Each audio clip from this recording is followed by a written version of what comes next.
Ah! Ah! Alright, we're good. I had to test the audio. Hello, everybody. We're playing more Ace Attorney.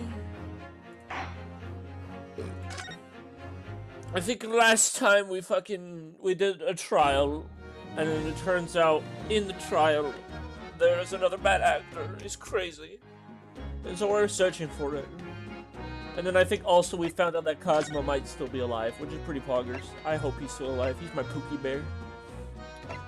I actually don't give a fuck, but you know, it's fine. So I think, what do we have to do next? Because we did everything in the experimentation stage. So I think next we got to go to the forensic laboratory, I guess, and talk to that woman.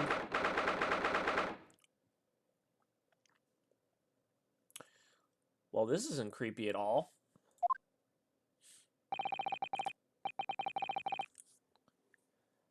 I believe this is it. Dr. Sith's laboratory. That chemical smell really assaults the nose. There's plenty to assault the eyes here, too. Yeah, look at all that blood. Ugh. Does she not, like, clean this place up? What the fuck? It looks as though the doctor isn't here. But we're here now, so we may as well do some sightseeing, don't you think? What a seasoned tourist you've become, Miss Susato. We could just have a little look around, being careful not to upset any restless souls. I guess. Okay, no comment on the saw and the tools, I guess. Oh, wait, here we go. Look at the bottles in this in these cabinets. What an assortment of chemicals! These ones look like these ones here are labeled highly toxic. Ugh, that's worrying. Because there are also things that look like salt and pepper shakers in there. Oh, yes, and they actually say salt and pepper on them. The doctor probably spends a lot of time in this room, I suppose. Perhaps she eats meals here sometimes. Life, life goes on even when you're surrounded by death. Ugh. I don't even know if that's like hygienic. Like, should you be eating in an area in which you dissect dead bodies? I don't know. That sounds kind of gross. But then again, this is a very old time period, so maybe they don't have said rules implemented.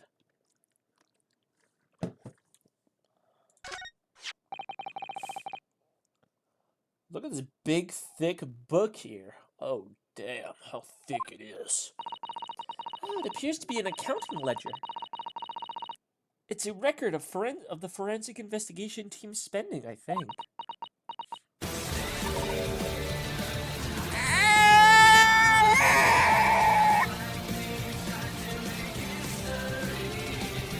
Thank you, Ma. What is it? It's clear that the team purchases various equipment and supplies on a monthly basis, but, well, one entry seems rather strange. Really? In what way? They're buying 500 scalpels every month. What's a VOD? A VOD is like a video of a stream. So basically it's just like an entire stream video.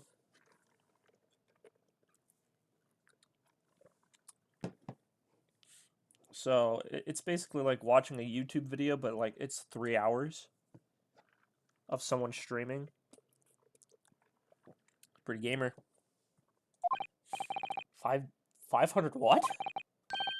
You must be working really hard on dissecting corpses. 500 cigarettes. No. Judicial autopsies are only carried out in certain special circumstances.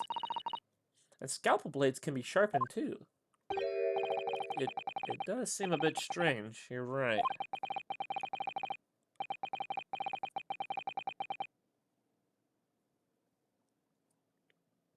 Oh yeah, well, I mean, I think the point is that you'll be able to, like... Oh, I just got it. Oh, were you getting a notification about it? Yeah.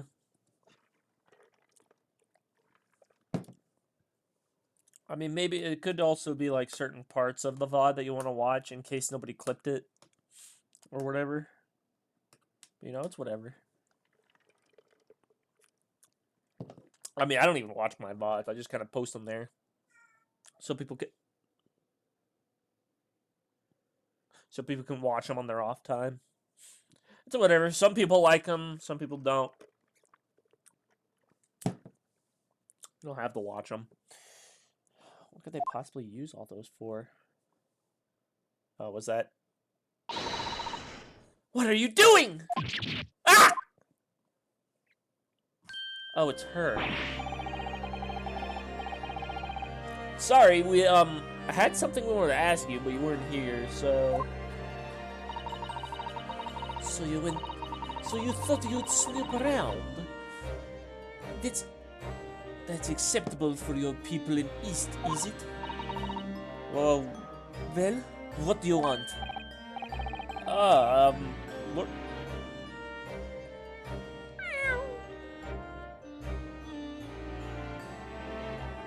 You gonna keep making noise over there? That's what I thought. Punk. Lord Strongheart told us, you see, that it was you who examined the victim's body. Mr. Asmon's body,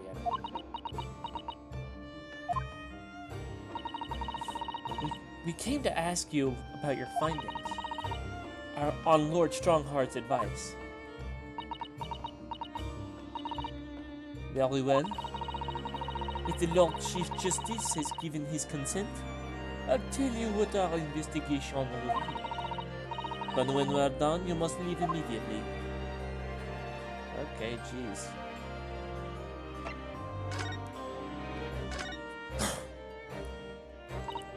So, you want to know about what the forensic investigation team determined from its examination of the scene?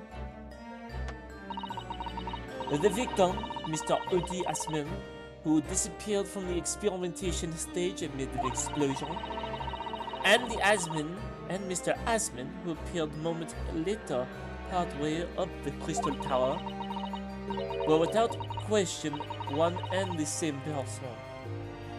That is the team's conclusion. But that can't be right. If it was an elaborate trick, we can only speculate about how it was carried out. Let's see if... Already, kitty? Alright, hold on. I'm gonna let him out.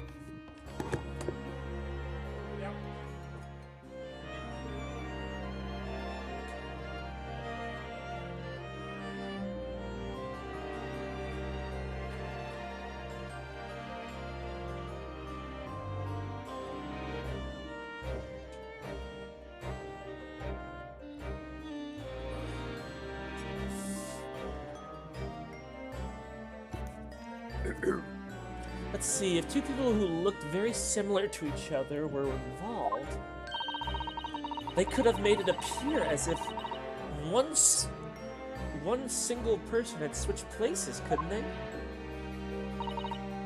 Very true. But sadly, in this instance, that was not the case. The man who disappeared and the man who subsequently reappeared was the same person.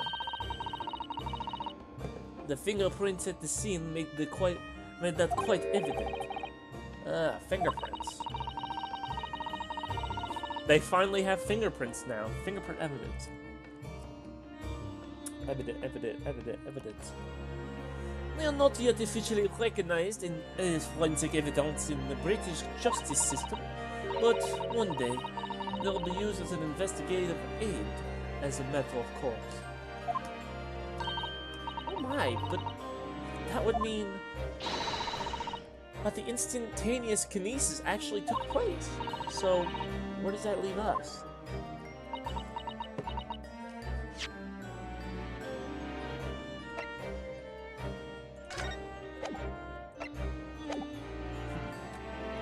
I was trying to see if I can turn it down because this music's kind of loud.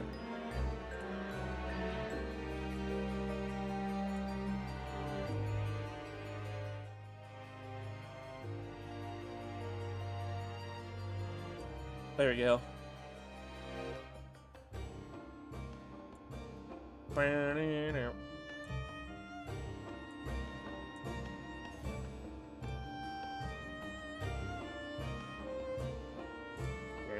That'll have to do.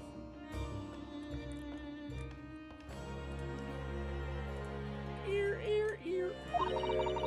My team was tasked with investigating, not drawing conclusions.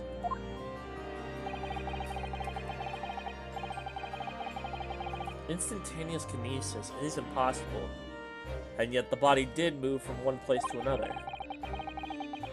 This hasn't cleared anything up at all. Just made the whole thing even more of a mystery.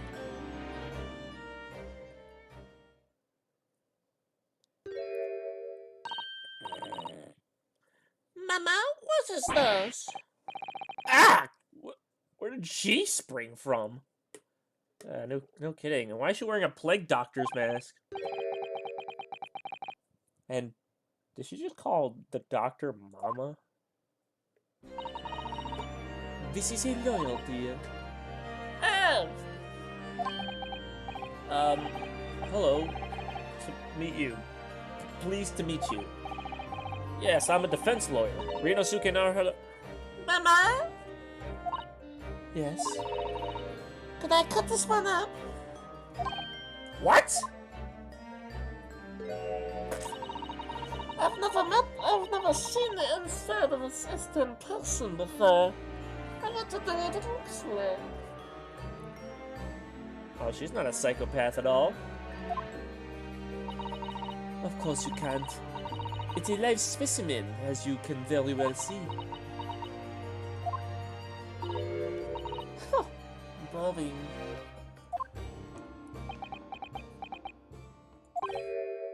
I think I just had a near-death experience. Oh dear, Mr. Naruhodo, you're as pale as a corpse.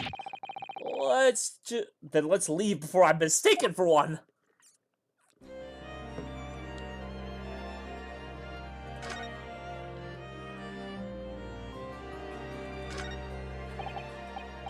So, what are you doing at the moment, Doctor? Keeping a close eye on things so no impertinent Easters think they can look around my office. Are there such impertinent Easters around? How terrible. Yes, you. She doesn't mince her words, Miss Susato. I think perhaps it's time we left. Yeah. Alright.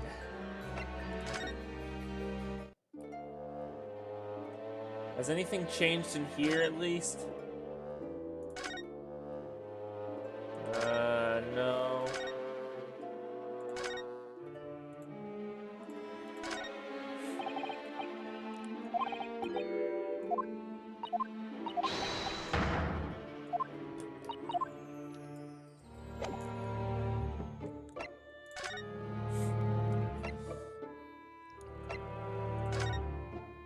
I guess we can go to the prison and talk to fucking what's-his-face.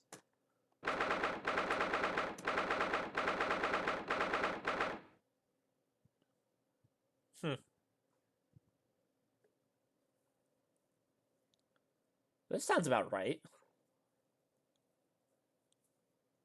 Look at all that math, bro. What's he doing? Oh my, the whole wall of the cell is covered in mathematical equations. And he's still writing more now. Professor, sorry to interrupt. Oh, Mr. Naruhodo, who is this young lady? My name is Susato Mikotoba. I'm Mr. Naruhodo's judicial assistant. It's a pleasure to meet you, Professor. Oh, if only I'd met a refined young woman like you sooner! None of this would have happened. What does that even mean? What are you trying to say? First of all, she's 16. And how old are you? You're 33 years old.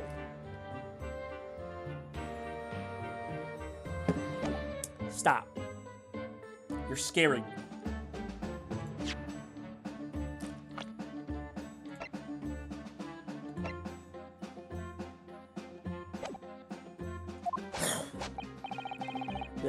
No, that's not logical.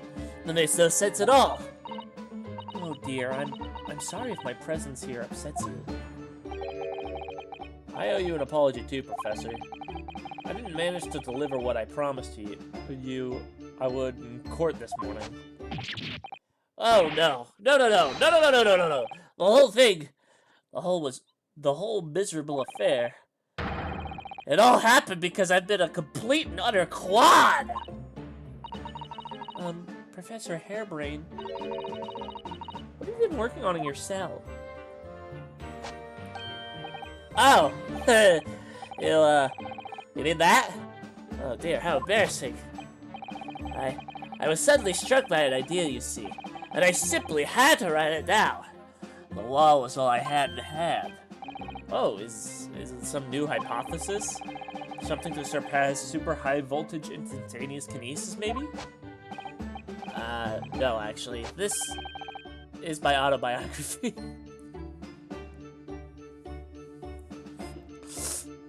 Yeah? Your autobiography? How I Was Diddled and Fiddled by Albert Hairbrain. You might want to work on that title.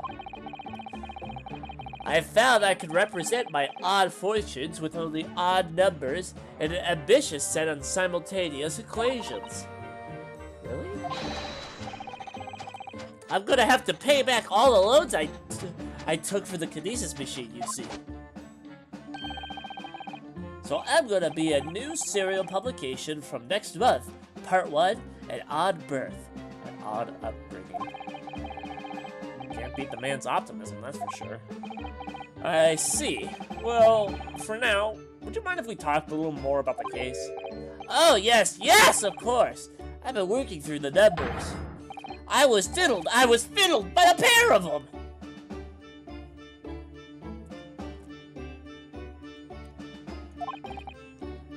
By Asmund!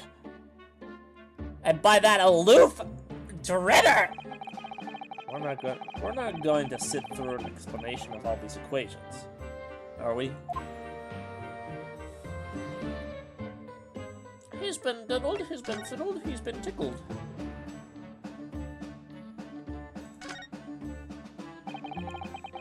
Everything I believed in has been turned upside down. I researched Mr. Adamsman, the kinesis machine, a hypothesis even. I'm sorry it's come to this. There was really no other way. No, it's not your fault. I wanted to protect my work, but in the end, there was nothing worth protecting.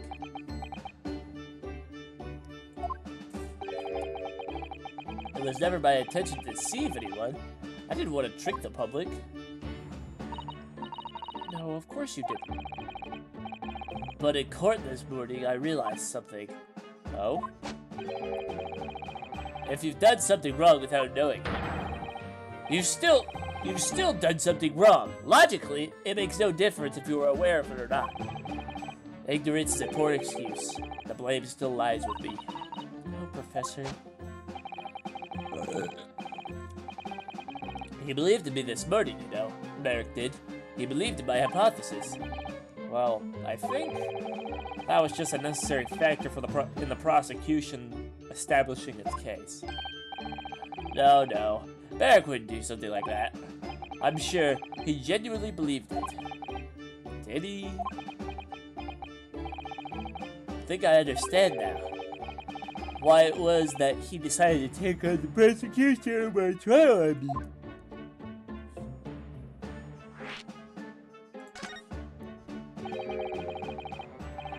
After a terrible accident happened, nobody would believe in my hypothesis anymore. Not the police, not the prosecution service, not any lawyers even. I feel like I dealt some kind of finishing blow there. So, if any other prosecutor had taken the case, if it was anyone other than Barrick, I'm sure the prosecution would have declared my hypothesis a complete and utter nonsense. And in that case, you would have been declared a fraud yourself, Professor. Exactly. Which would have been a fate worse than death for me. But Barrick insisted that I was the proper man of science from start to finish. You think that's why he... I know him very well indeed. He's an extremely kind-hearted soul. But that extremely kind-hearted soul spent all morning trying to paint you as a murderer, didn't he? Well, admittedly, that part of the analysis appears to have some flaws with it. And what about the whole Reaper side of things? How does that fit in with the whole kind-hearted soul idea?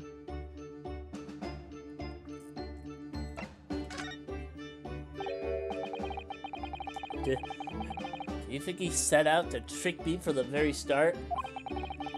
I'm sorry to say, that does seem likely, yes.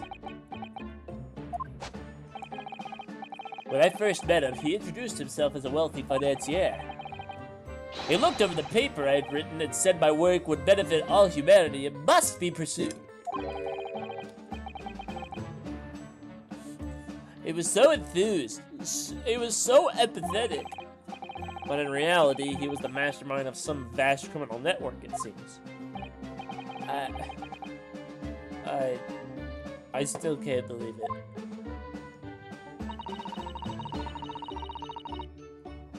As the machine was essentially a decoration for some stage magic, it probably didn't require a large amount of investment, actually.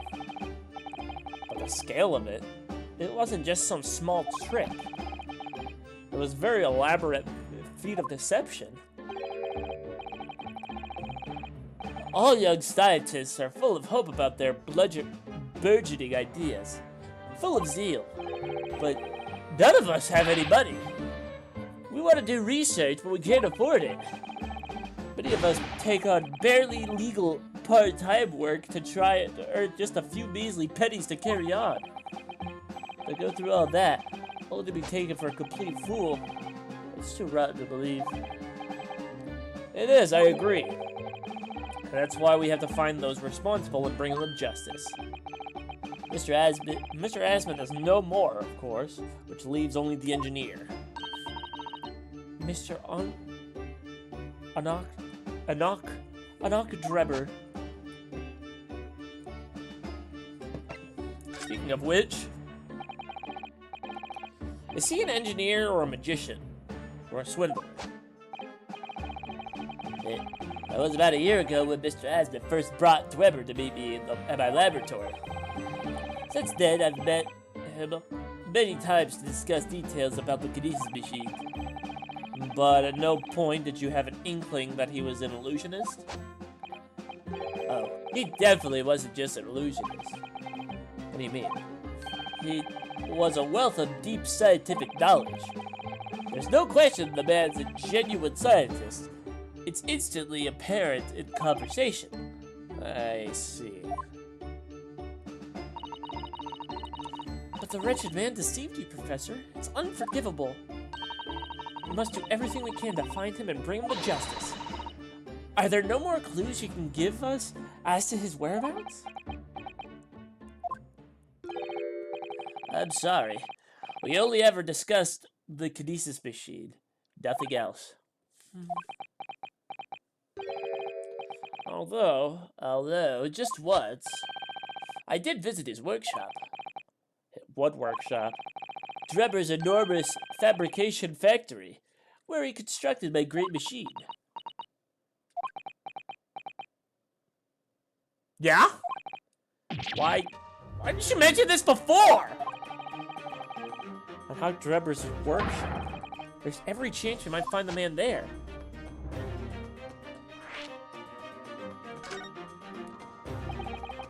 So, you've been to Drebber's place of work then? Yes, just once, you understand. It was an enormous place, plenty of room to construct the Kinesis machine, you see. Where can we find it? We have to go there once. There's a good chance we'll find Drebber there. Well, yes, definitely, I'm sure. As in, I'm sure you're not going to want to hear this.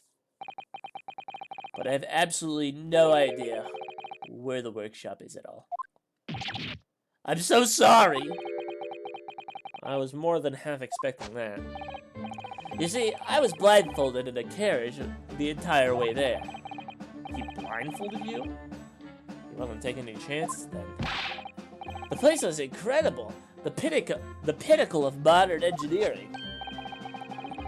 Even the oil he used was the very best.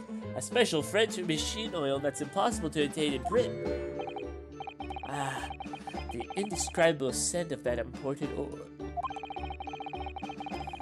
Perfumers across the world should forget their scent and secret formulae and use that instead. What do you think, Mr. Sato? You day machine for your next birthday? I've never used any kind of perfume, Mr. Naruhodo. And I'm not sure I'd like to start with that. I don't suppose you know even part of the workshop's address, Professor? You don't have a business card from Mr. Drebber, for example.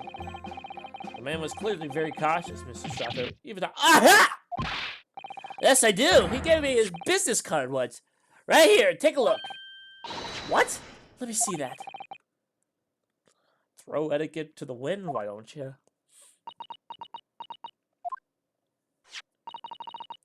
Enoch Drebber, engineer. I'm afraid that's all it says. There's no address. No? Oh well, can't say I'm surprised. Still, this could be useful.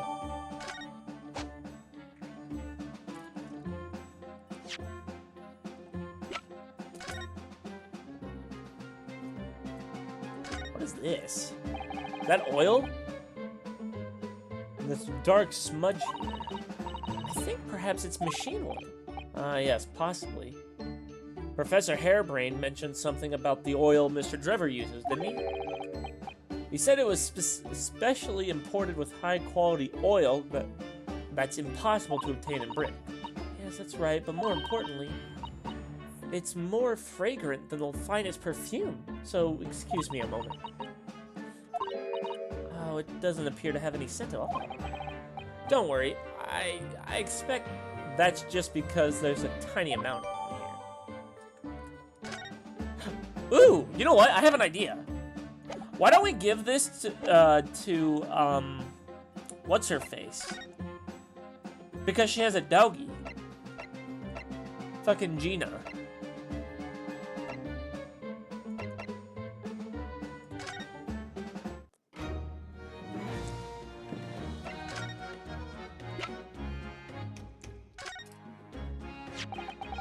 About this, Gina. Yeah, I'm still learning me letters at the moment.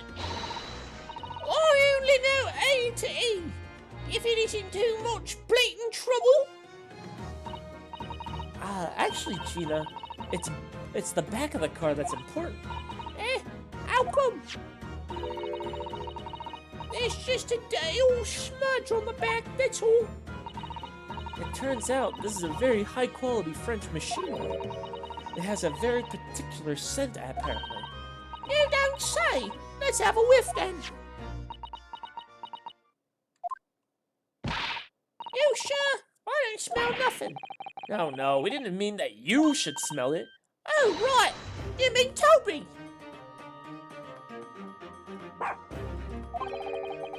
His sense of smell is so good, he can track people over the oceans, can't he? Professor Harebrained informs us that this oil is unique to Mr. Drebber's workshop.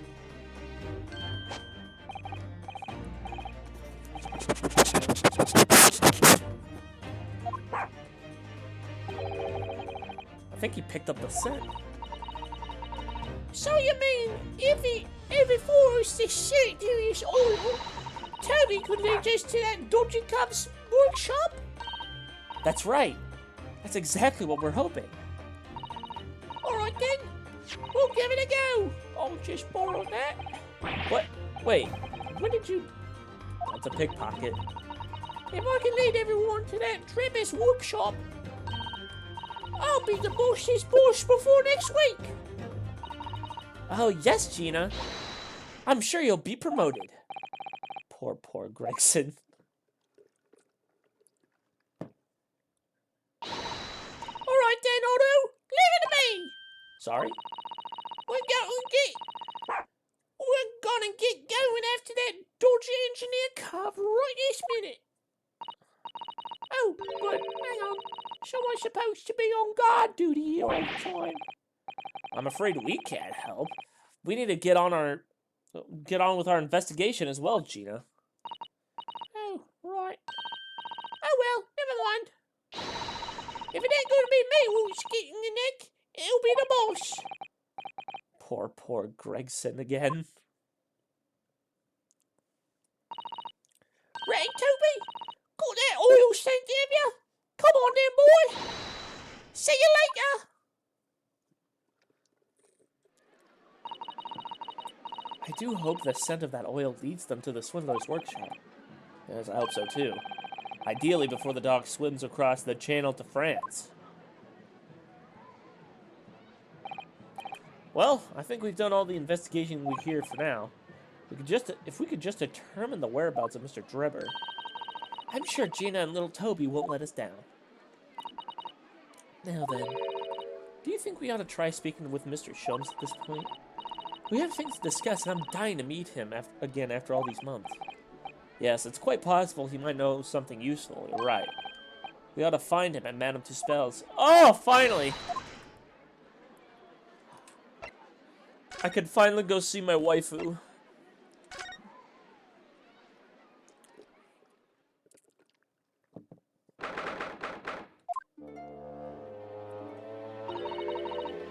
Here we are again at the House of Horrors.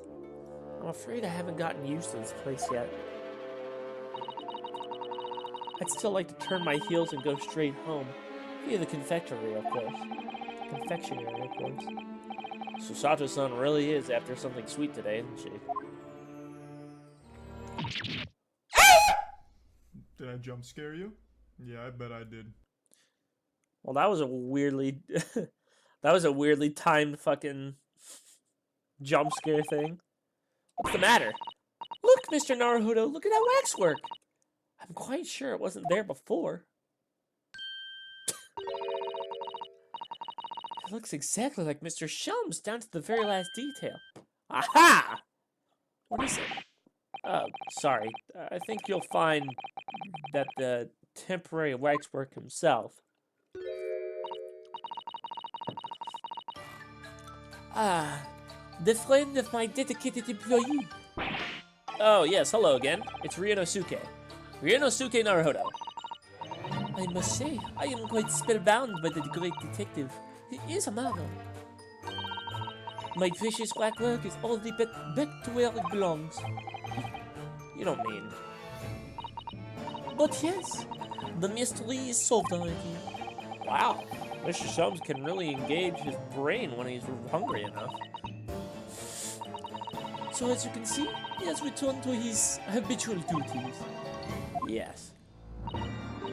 His habitual duties? Alas, do not disturb.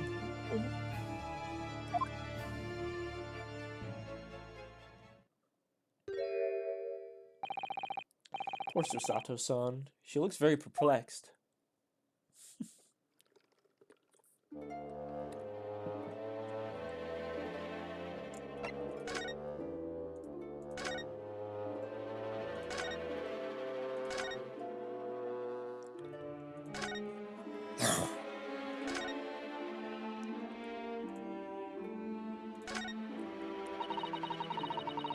We really do need to speak with Mr. Shums, and I'm longing to say hello again.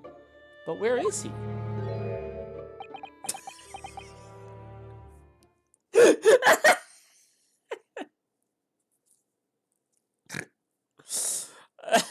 He's just getting into the fighting stance.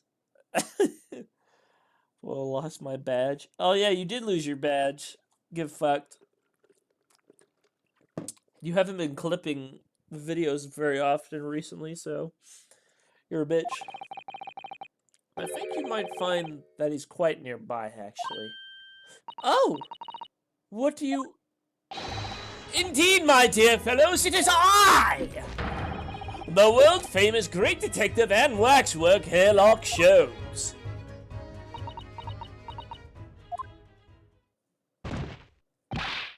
Susato-san! Susato-san! She died. Game over.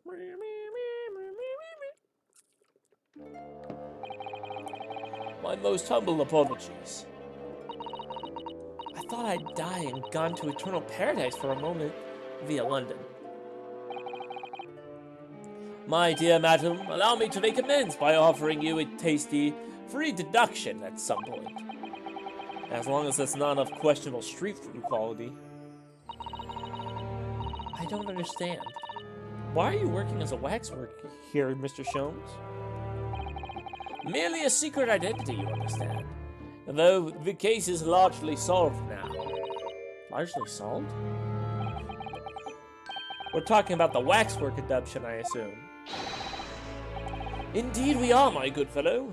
As I predicted, it was as easy as proverbial pie. Though I confess, I'm yet to partake of the pie, proverbial or otherwise, or any food so far today, for that matter.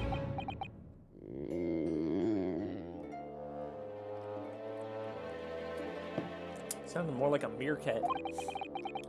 That stomach rumble echoed around the whole museum. So, how did you manage to solve it so quickly? Ah, well, do remember I said it was largely solved. Anyway, I simply negotiated with the culprit. Are you familiar with the so-called telephone? Oh, yes. It's the most modern invention, allowing you to hold a conversation with people far away. In Japan, only the imperial capital and a handful of other cities are connected as yet. This morning, a telephone call was received here from the perpetrator of the abduction. As such, I was able to negotiate terms, and in the end, the waxwork was returned. That's amazing. Just between you and I, it would appear the culprit had always intended to return the stolen waxwork in any event. Oh, but I thought whoever was responsible had demanded a ransom. No? Yes, I think perhaps the ransom demand was necessary to avoid unwanted suspicion regarding the true motive. But does that not mean your negotiating was entirely unnecessary? A fact I must ask you to keep from Madam Tuspel's at all costs. A hungry young Iris awaits my return to Baker Street, after all. Poor Iris. Now then, do I sense that you have some business with this great waxwork?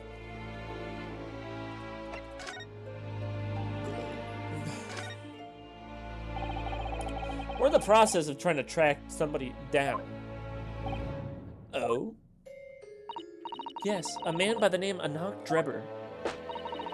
He's the swindler who duped Professor Harebrain and the engineer who built the kinesis machine.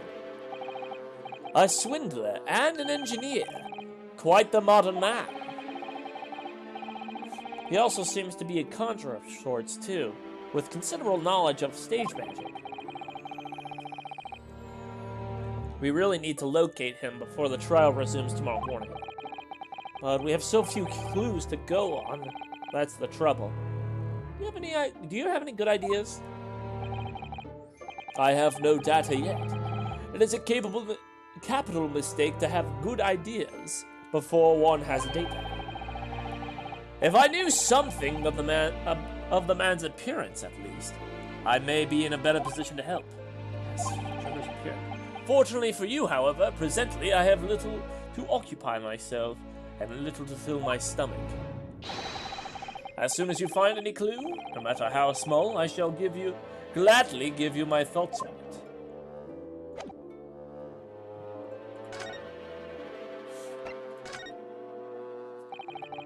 Mr. Sholmes, did you lie to us? My dear Mr. Naruhodo, stay that piercing stare. What is this about? Last winter, when we were first on our way to Britain aboard the steamship, your words were very clear. So then, let us unravel this mystery and discover what events led to this curious murder. You told us it was a murder, and you examined Kazuma-sama's body. Indeed, and wherein lies the problem? We met him earlier today, the victim, Kazuma Asogi. You're quite sure? He was wearing some sort of mask and was apparently suffering from amnesia. But yes, I'm quite sure. It was Kazuma-sama.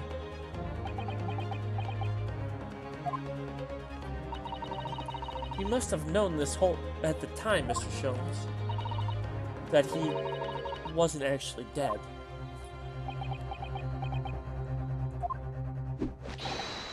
Well, I can only assume I was swept in the murderous atmosphere of the moment. But the fellow wasn't dead at all.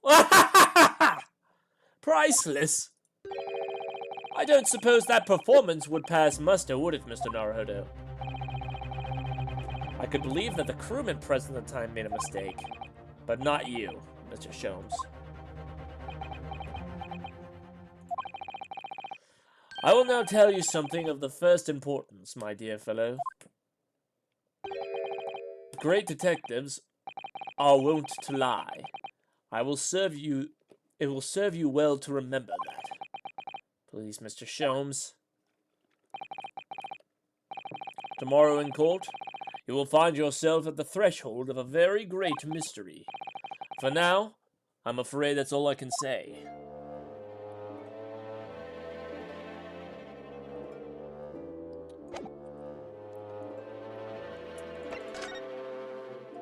Okay. Let's go ahead and give him this. Mr. Sholmes, would you cast your eyes over this photographic print? It's of Mr. Enoch Drebber, the face of the engineer we seek. Well, all Englishmen look broadly the same, of course. So, looking at the photograph won't be particularly instructive.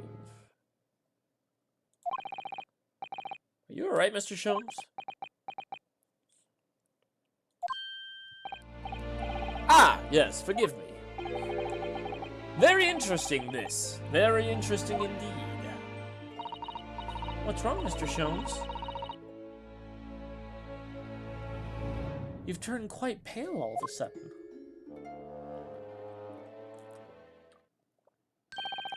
I have a suggestion, Mr. Naruhodo. Will you indulge me? Oh, well, what is it? As I explained to you when you arrived, the missing waxwork has been returned, and I personally reinstalled it in the exhibit from which it was taken, behind those thick curtains. Oh yes, the Professor exhibit, isn't it? Would you like to see it? For a mere 5 shillings. That's a special one-time only price, you understand. What? The opportunity won't come again, I might add. Wouldn't you like to see the fruits of my labor? Oh, well, we do have a rather pressing investigation to carry out. Perhaps we could postpone... The price is a very reasonable 5 shillings. I think you will find it's well worth it. Are you being quite serious, Mr. Sholmes? Surely you only need to look at my expression to ascertain if this is serious or silliness. I can never tell with you, that's the point. Very well, it couldn't hurt. Here's your 5 shillings. Gratefully received. So, the special exhibit awaits behind the curtain. I invite you to peruse it at your leisure.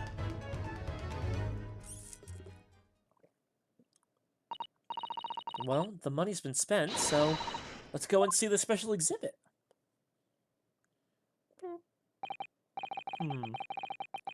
Through those heavy curtains at last.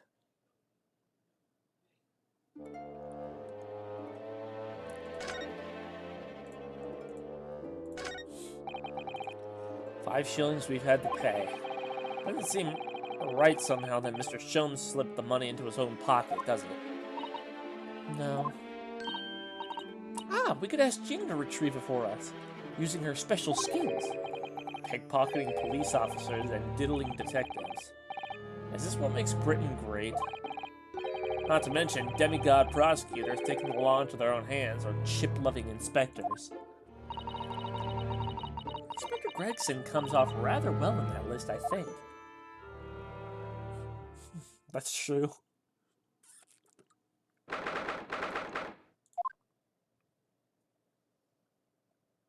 What the fuck?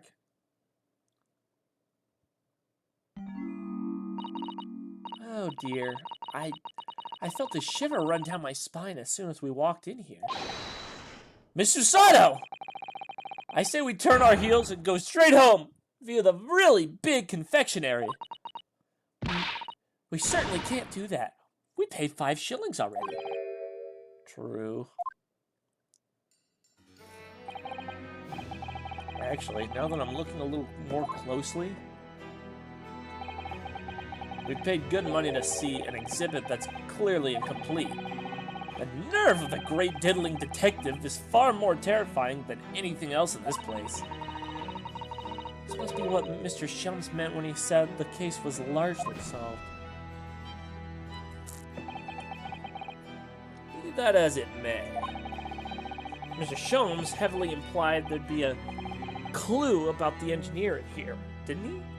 But where? If we played $5, let's do $5 worth of investigating, shall we? Yes, we will get what we paid for. Is that fear or frustration that's making Susato-san's voice tremble?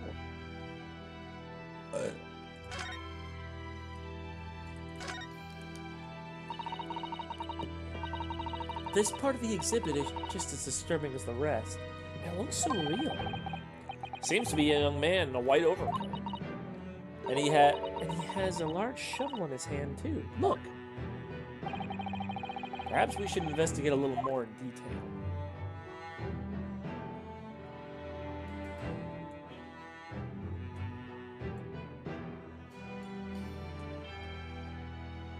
I kind of want to look at his face.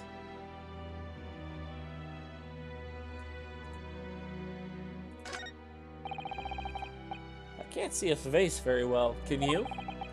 Perhaps if I just...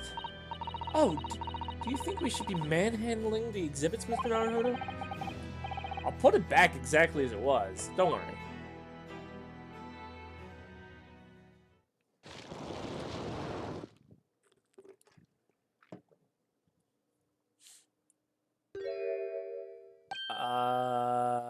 Wait. No. No, never mind.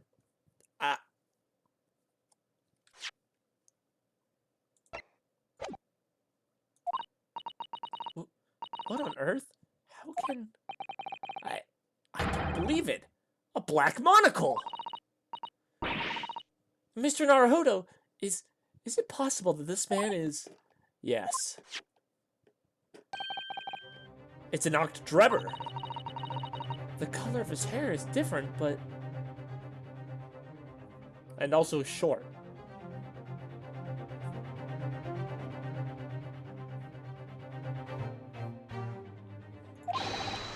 It's unmistakably him.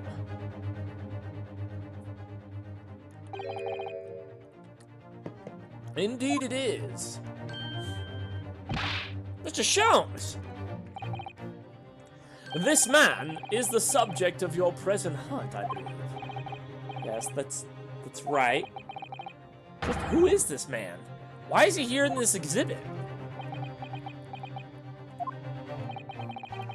And why does the convict behind him have no head? The head was missing when the model was returned by the thief who stole it.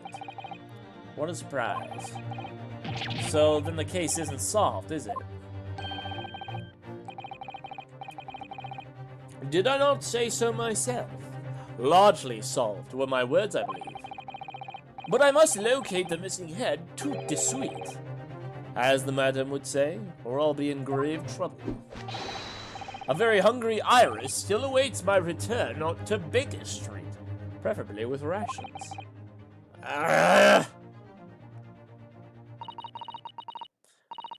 Do you know, though, something about this room is strange. Strange? What do you mean?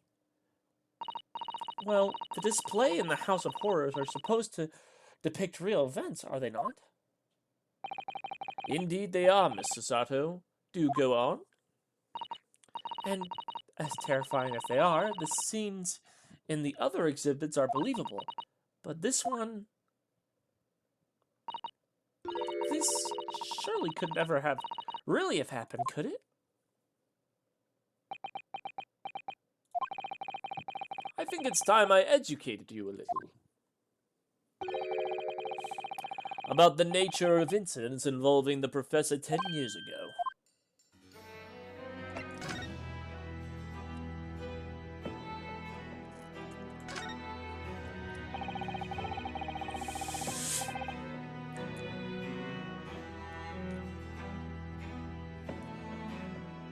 Oh, you know what? Okay, now I get it. So this is a depiction of Drebber when he was young. Okay.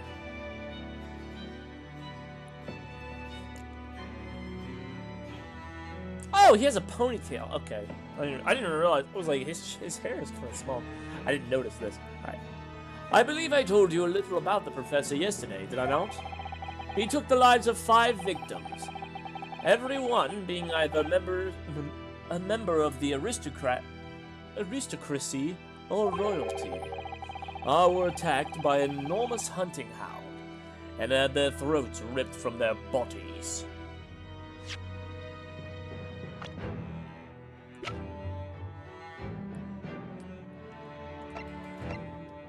Okay.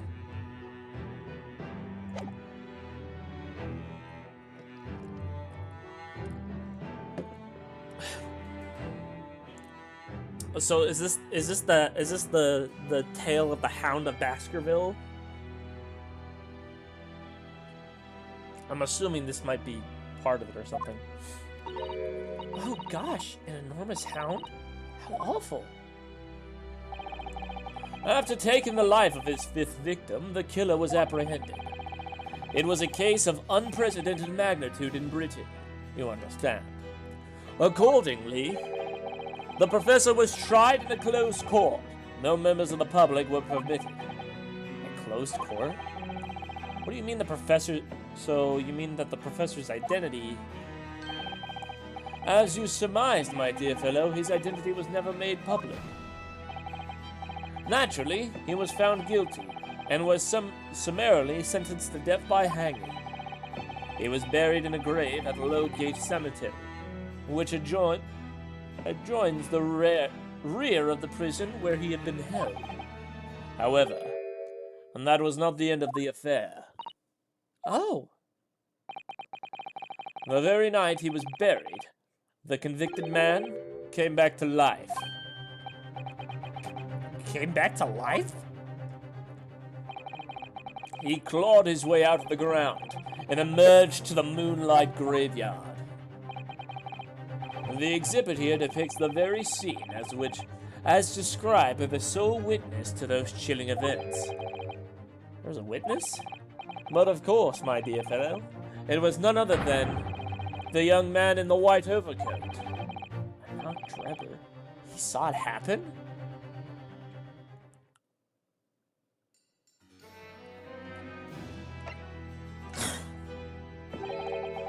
So this is a waxwork model of Anak Drebber. 10 years ago, the convicted professor had been gibbeted and buried, emerged from his grave in the dead of night. The sole witness of that unimaginable scene was this young man, From appearance, I would say he was about 20 years old. It's so horrifying. Scared out of his wits, the young Drebber ran to a nearby police station and reported the incident. And the sheer terror of what he'd seen is said to have turned his hair white overnight. Yes, as shown in a photograph of him, his hair is completely white. For the following few days, the story of what he'd seen was on every front page in the capital. The public was frantic for every last detail about the killer who'd come back to life. As you've seen, an exhibit was even created here at Madame Tussauds. I can quite understand why the man's hair turned white, certainly. But what I don't understand is what Mr. Drebber was doing in the first place. In a lonely graveyard in the middle of the night. Yes, what was he up to?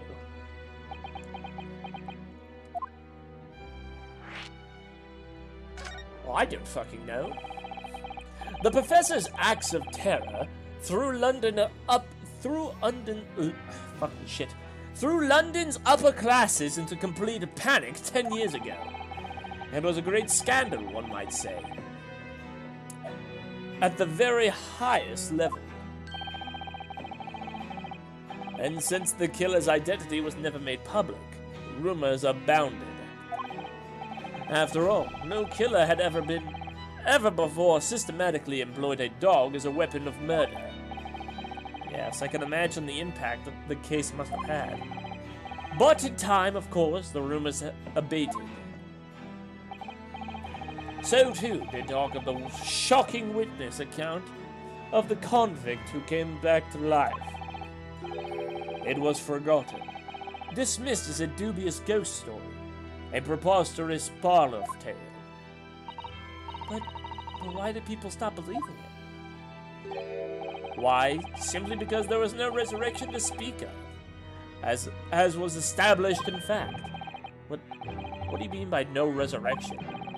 The police investigated the grave in Lowgate Cemetery and published their findings. The convict's body was found to be buried exactly where it had been following the execution. No, but that would mean Mr. Drebber must have lied to the police and the newspapers. That would appear to be the only logical explanation, yes. The young man subsequently vanished from society, and nothing has been heard from him since. It's rather striking, then, that he should resurface now, don't you think? Of course the convicted murderer couldn't have really come back to life. That's not possible. But Drebber's hair is unusually white. And if that really did happen overnight as a result of shock, it's hard to believe the incident was an out-and-out lie.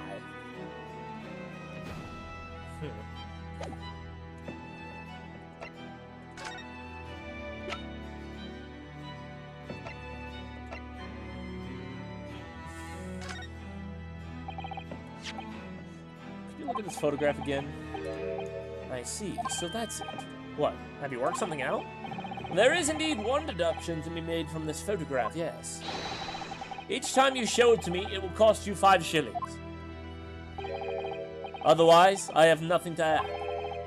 Wonderful. Had nothing for me to take away either.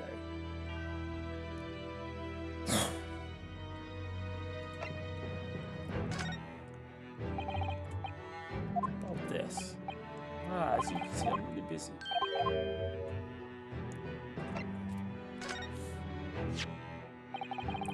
Odie Asmund. Yes, a fearsome adversary. What? You mean you fought him? I once infiltrated his criminal organization in order to investigate the man and his activities. But he saw through my disguise instantly. I still remember what the man said to me now. What was it? Whoever saw such a tall old lady? Old lady? Indeed, but my special disguise hadn't seen the light of day again since that humiliation. Miss Meninsel has retired. Miss Meninsel? I would give my right arm to see that.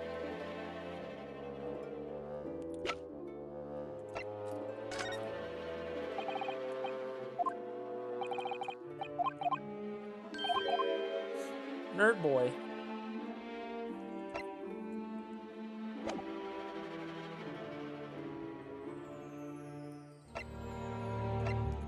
Oh, got a brand new shiny helmet and a pair of kinky boots.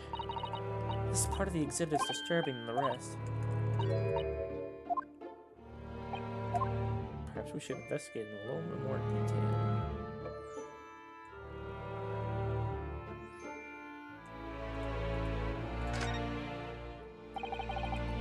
What's this here?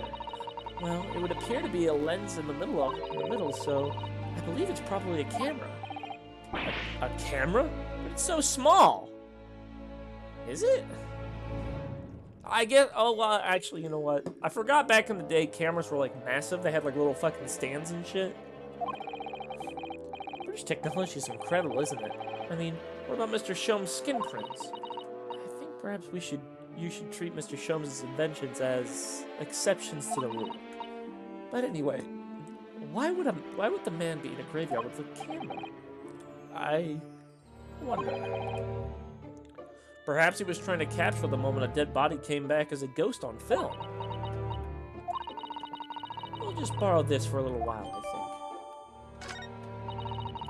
By looking at the photographic plate inside the camera, we can see what picture was taken. What's a photographic plate? It's a piece of glass coated in a special emulsion that reacts to the light coming in through the lens. If we open the cover of the back camera, we should find it. Let's have a look. You should see yourself, Sato-san. Your eyes are shining. You really do like machinery, don't you?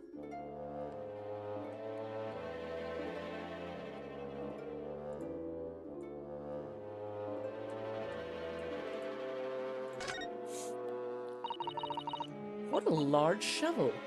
He's holding it rather ominously, isn't he? What on earth was the man doing with a shovel in a graveyard in the middle of the night? Mr. Sato? Yes. That's a spade, isn't it? No, it's a shovel. No, shovels are for digging. That's for scooping up loose materials. It's a spade. You've been through this, Mr. Naruhodo. It's a shovel. No. Although, we haven't considered trowels. Okay. We've allowed ourselves to be distracted, I feel. Perhaps we should concentrate on what the man was doing with the implement. So we're gonna bury the hatchet? You're right, though. What was the man doing in the graveyard in the first place? That's the real question.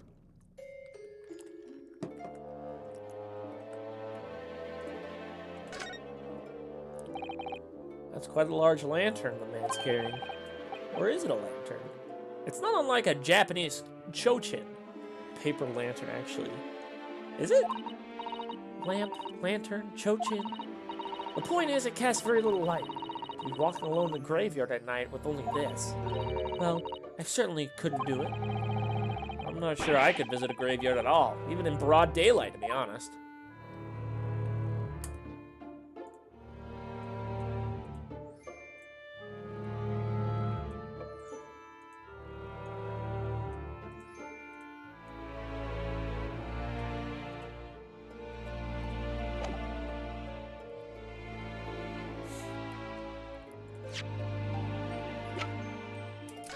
Hold my nutsack. Alright. Open your. Oh, look! The cover came open. Yes. Now, there should be a glass plating inside. We have to change the plate with each new photograph you want to take, you see. Is something wrong? There's no plate. It's been removed. Ah, what a pity. But I suppose, if you think about it, this wouldn't be the actual camera that was used at the time. Just like the waxwork isn't the actual person. So, we've never found the photographic print of the executed convict coming back to life anyway. Oh, yes, you're quite right about, of course. Mr. Sato-san, she's devastated.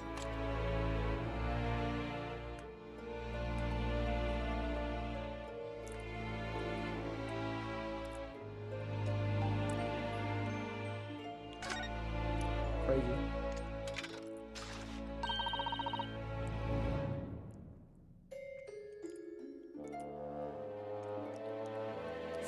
What a wonderful machine! Mr. Squidward, I should kick your fucking ass! Shut up! Fuck you! You really love contraptions like this, don't you? Oh yes, anything mechanical I find absolutely irresistible. Almost irresistible, surely. Well, whenever I see a pocket watch, for example, I can't help myself. Ah, blah blah blah blah blah blah blah.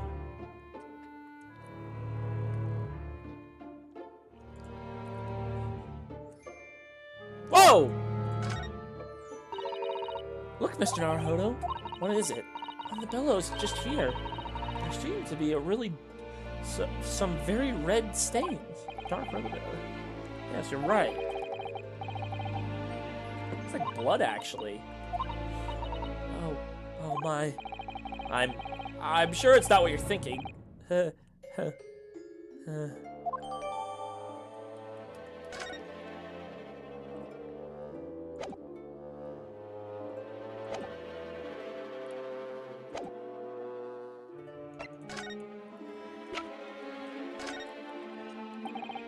Mr. Shums, about this. Ah, you see, I'm calling you cringe.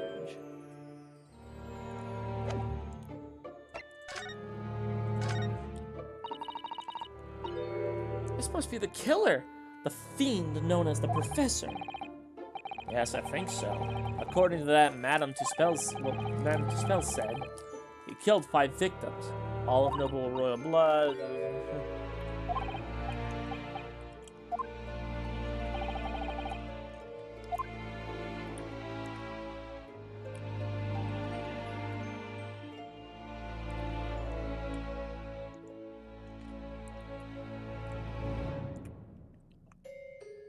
I mean,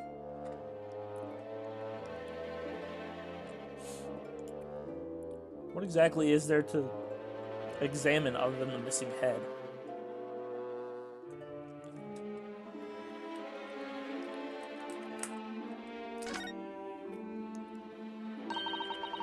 So this is the condemned man. Yes, a so-called professor. Then perhaps his head was chopped off by a guillotine? But unable to find peace, he emerged from his grave as a headless ghost. Do we really have to entertain such terrifying ideas, Mr. Sada?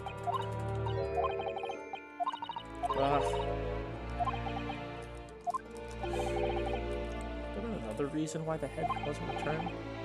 Well, whatever the reason, it means we don't know what the face of the infamous professor looked like, do we? Oh.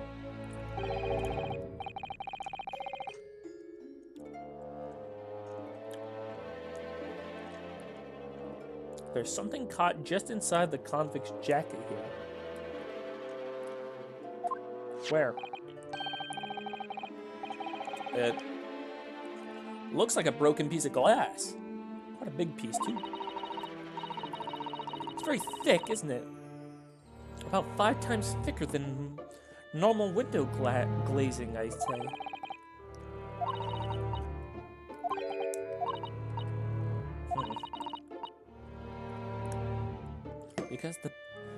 Because the glass had to span a particular wide area, such as in a building. Okay. You don't mean exactly the Crystal Tower. Huh. So I was right.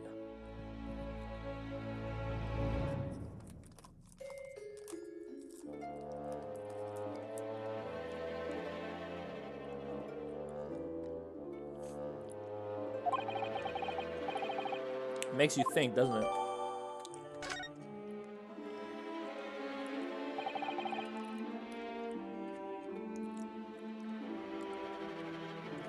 Earlier in court, we established that the kinesis experiment was a trick.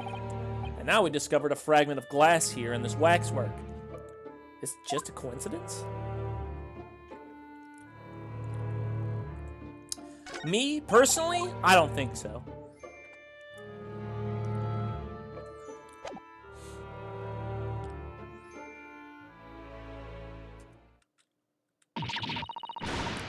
Ah! What in the bleeding Nora is it? Nora, Otto?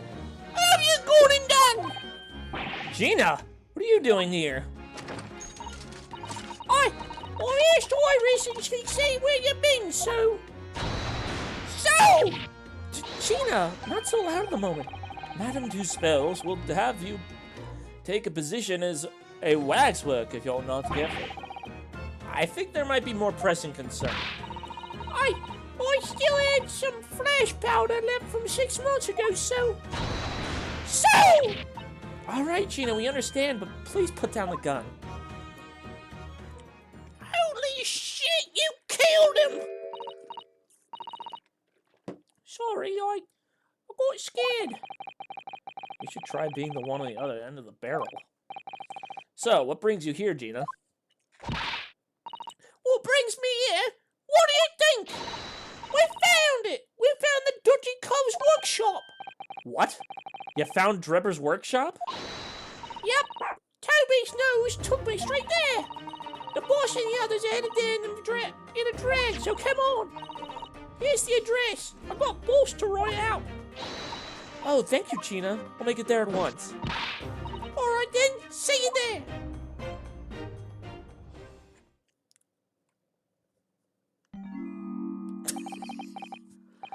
You go. Don't mind me. I'll just stay here, being still. What? I know my place in the exhibit over there.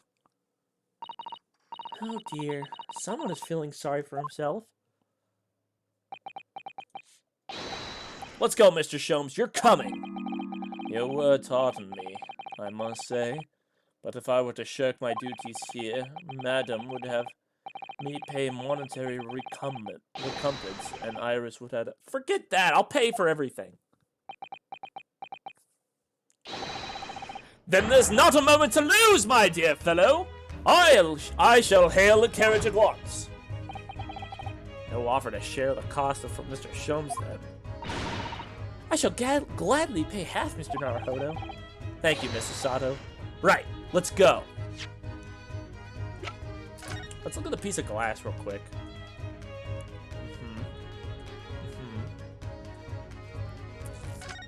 It's definitely a piece of glass.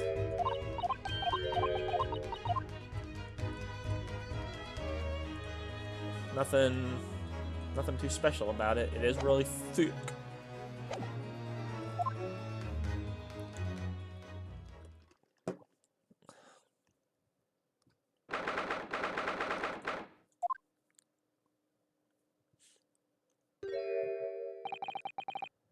That looks like... Oh, it's another super high voltage instantaneous kinesis machine. Indeed, it would appear so, though only a prototype, naturally. Ah, so you got here then? Gina, well done for finding this place. And in such little time. You've really worked miracles. It's Toby here, who's a miracle worker. Ah, I thought you lot would show up before long. Hello, Inspector. That's one knitted brow. It looks like he's eating a lemon, not a bag of fish and chips. So, Inspector, is there any sign of the engineer? Sadly not. We didn't find a soul in here. Oh, what a shame. Well, thank you for letting us know about this place and giving us a chance to investigate. According to what Ginny tells me, we only found it thanks to a clue that you lot turned up. I wouldn't want to, say, go to Paris with a debt of gratitude unpaid now, wouldn't I? Thank you.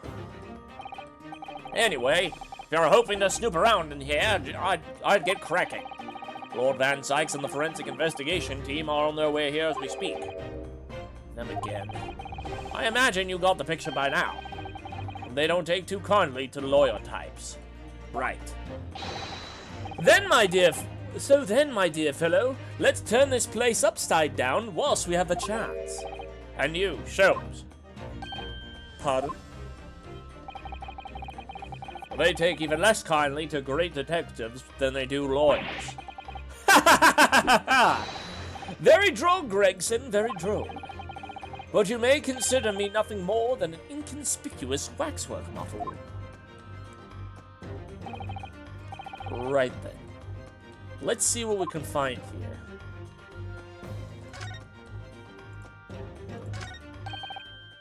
This is... It's a European style quiver of arrows with steel bolts inside. Oh, do you suppose? Crossbow bolts, these. And just the right size for the bow you lot turned up for at the exhibition grounds. In other words...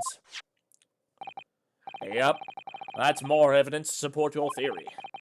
It goes to show that Drebber was the one pulling the strings behind the scenes of the whole scam.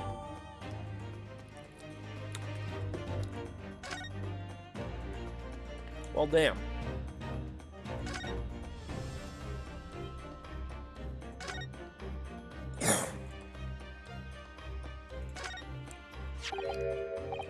Ah, this appears to be most interesting.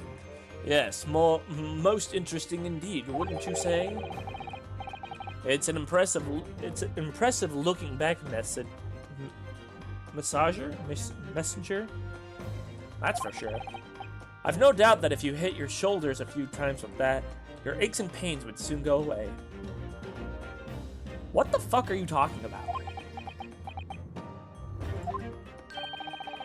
It's a Royal Society trophy for excellence in science. A young scientist could wish for no higher honor. Ah. Would you like a massage?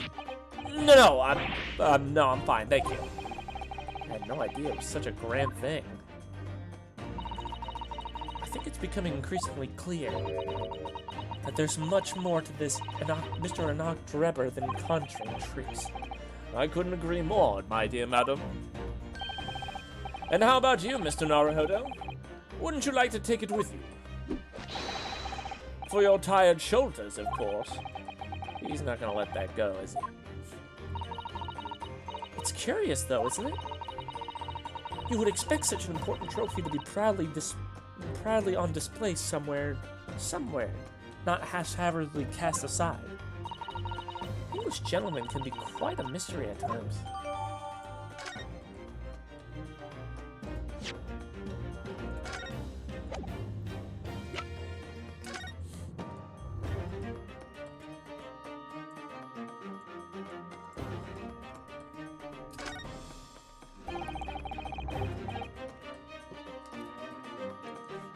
There's a little metal plaque here, too. Look. Fostering bludgeoning talent for the future of scientific discovery. It seems rather ironic, doesn't it? But clearly Mr. Drebber really has a very talented was a very talented scientist.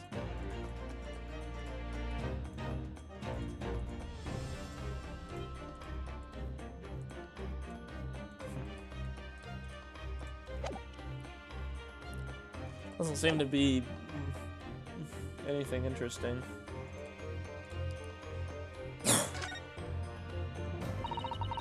I'm sorry, Mr. Naruhodo. That machine is covered by the special dispensation for scientific equipment. There would be a serious repercussion if you were the one to examine it. From the Crown and the government. Not stopping them. Well, those two don't seem to be holding back. It's quite hollow inside. No working parts or devices of deception to be seen, my dear fellow. No loose change, drop on the floor, nothing. Not even a bone for Toby here, my dear fella. British people are very much ruled by their own ideals, aren't they? I think that's just these two, Mrs. Sato.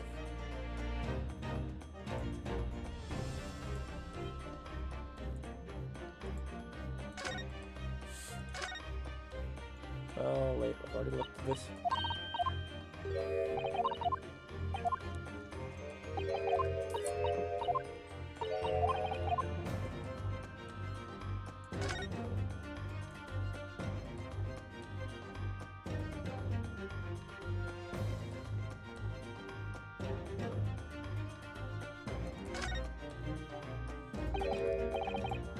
on earth is this? An aeroplane, Mr. Naruhodo. One day, scientists believe it'll allow humans to fly freely in the sky. Is that how the trick will be described, is it? Is that how the script... What the fuck? Sorry? Well, it's actually suspended by a thin, but very strong cable, isn't it?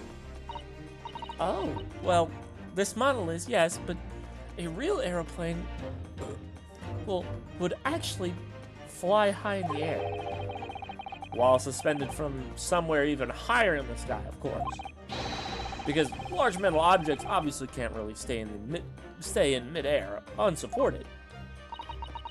So, to you, the solution is even taller towers?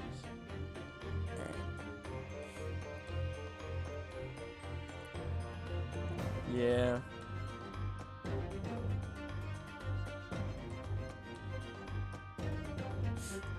No.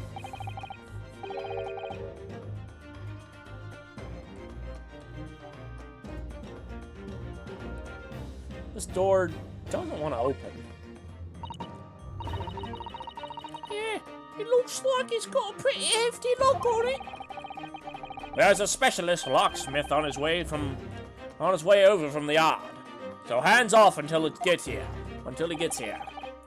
With permission, Inspector, I could have that lock open in less than a minute. Well, you don't have permission.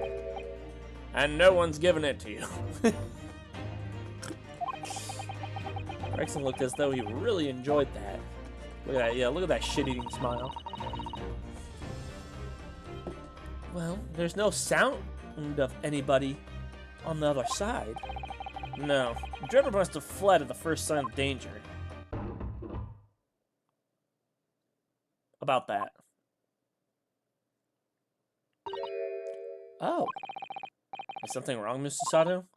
Well, I thought I heard a noise from the far side of that door. Well, Gina? Did you hear it too? Yeah, I heard it and all. What you reckon, Toby? Right, mind the grease. Whoever's in there, open up. This is Scotland Yard.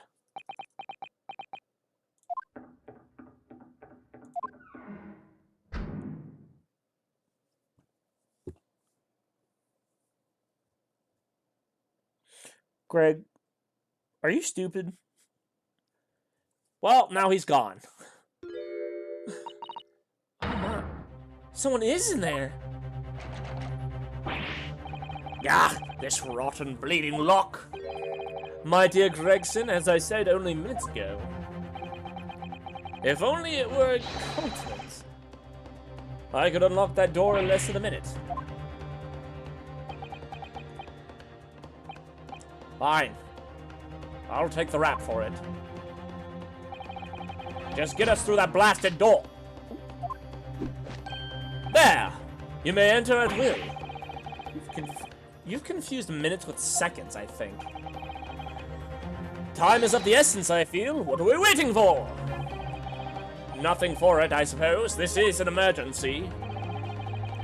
There's a strong possibility that beyond the door is the engineer you all seek.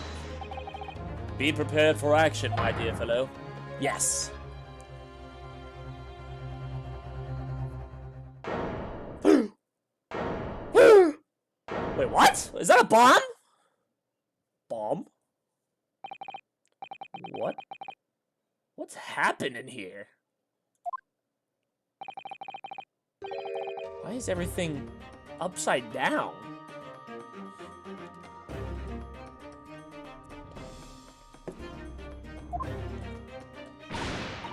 Rats!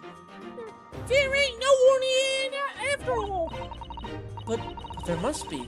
It was only moments ago that we heard those noises. Maybe that was the sound of Drebber running away. But there's only one door in this room. And no windows could afford the escape route. Those skylights are too high.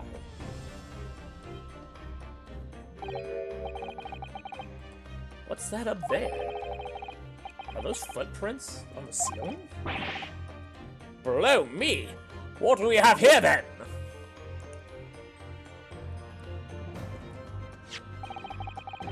It looks like someone was trying to burn something in a hurry.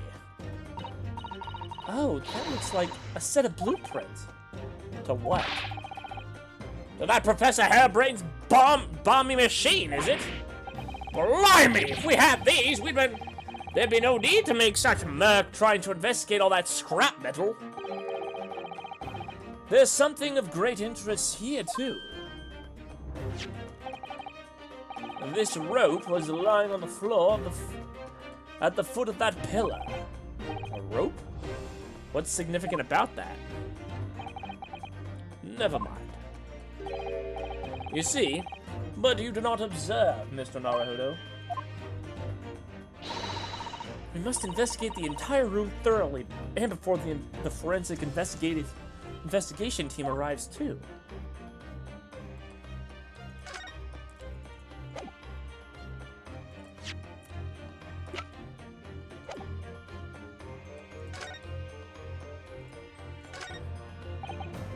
Mr. Sholmes, have you found something? Ah, Mr. Naruhodo. Yes, in fact, something rather fascinating. What do you make of this? Let's see. I've never seen anything like it before. It looks like a bundle of thick cigars wrapped in a... Ah! Mr. Sato, what's the matter? What was I gonna say? Wrapped or... large watch to me, but... That's a... Surely that's a time bomb, isn't it? What? What did you say? A time bomb? Sorry, but what is a time bomb exactly? So uneducated these people are. Cringe. You are truly one of a kind, Mr. Naruhodo. I won't take that as a compliment. Ha! You don't know nothing, do you, Odo? You haven't got a clue what it is either, have you, Chico? I invite you to consult a dictionary later, Mr. Naruhodo. But this particular specimen is no time bomb, though I confess it has a very similar appearance. Oh, well, thank goodness. But then, what is it? I see, so that's it. Goodness. Mr. Sholmes, have you seen the heart of the matter? There are times when I consider my lot most unfair. For I am fated to know how it feels to flounder as you do when a puzzle presents itself. But I have learned to accept the hardships that come with being a great detective, Miss Susato. Here we go, I feel the great deduction coming. Once again, I can draw two conclusions from the scene we see before us. The first is the inverted nature of the furniture in this room. Is the work of Drebber himself. Oh, but how could you... And the second conclusion is that the small device on the floor is, without question, completely genuine. Please, Mr. Sholmes, you must explain everything. It would be a pleasure. After all, it is a great detective's civic duty to teach Scotland Yard the finer points of the trade.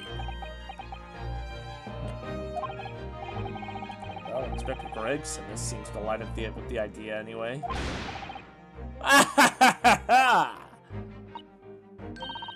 Oh, you deflected the inspector's glare with such fortitude there, Mr. Sholmes. Well done. You're too kind, my dear madam. I hereby dedicate this great deduction to you. Kindly stand just there, Mr. Sato. Oh, yes, I'd be delighted. So, shall we begin? Once again, Herlock Sholmes is proud to present his logic and reasoning spectacular.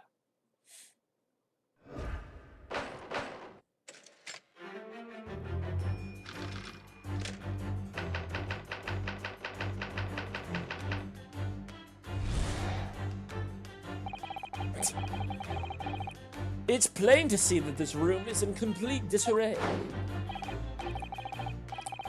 The bed, the tables, and chairs, the lamp, everything is upside down.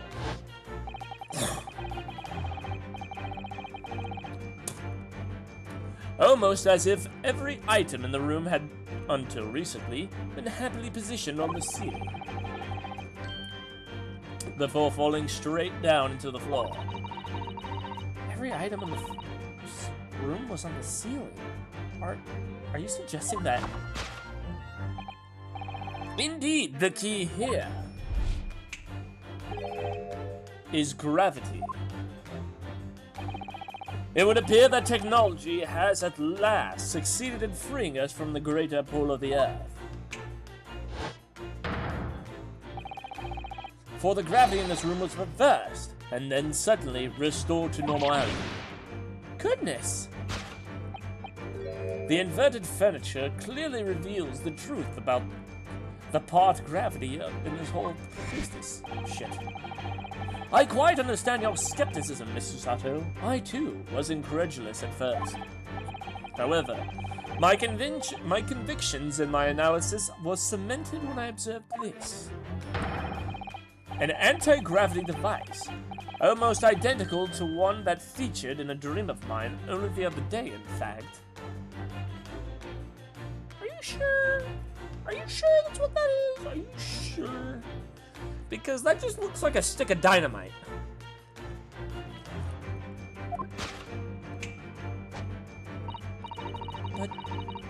But then why does it have a clock on it? A most relevant question indeed. It is a timing device that controls when the gravity direction will switch. There was clearly a requirement for the engineer to be able to restore normal gravity automatically. And the commotion we heard earlier from the other side of the door was the moment that restoration occurred. Yes. The reason why everything in here has been turned upside down is because of the anti-gravity device. So, you see, we need look no further to explain the state in which we find this room. The direction in which gravity acts in here was reversed by Mr. Drebber, before being restored to normality in an automatic fashion sometime later by the timer device. I have witnessed precisely this scene in a dream I once had when I fell out of bed.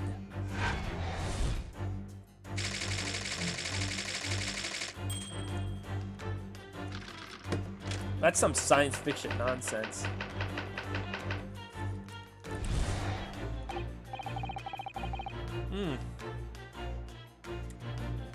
Now.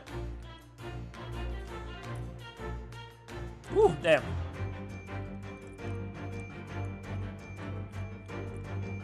Sorry. Now, let us consider the next conundrum. What was our engineer friend's aim? Indubitably, the greatest clue we have to explain his actions is above our heads. Yes. How is it possible that there are footprints all the way up there on the ceiling? Wait, was that Susato? Yes, how is it possible that there are footprints all the way up there in the ceiling? A question whose answer will lead us neatly to the truth, my dear madam. The reason there are footprints on the ceiling is because of the nearby skylight. Of course, Drebber's aim was singular, to escape. However, there is one way into this room, excepting the skylight, that is.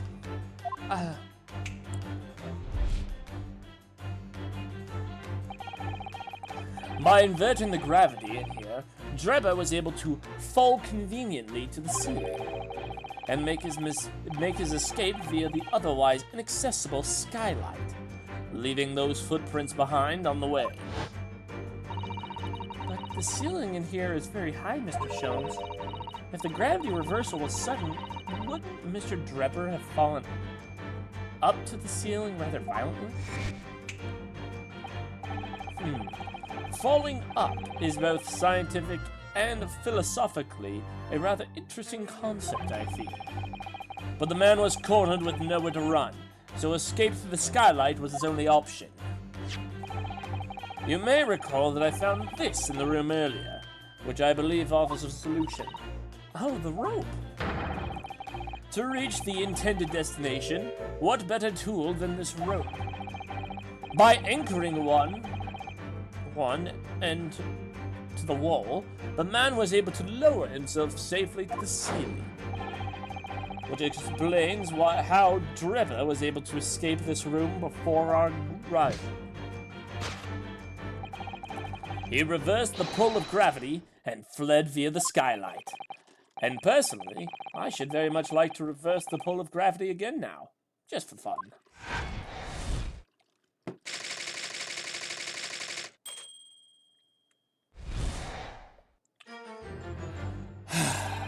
Thus concludes Sherlock Sholmes' great deduction of this topsy-turvy puzzle.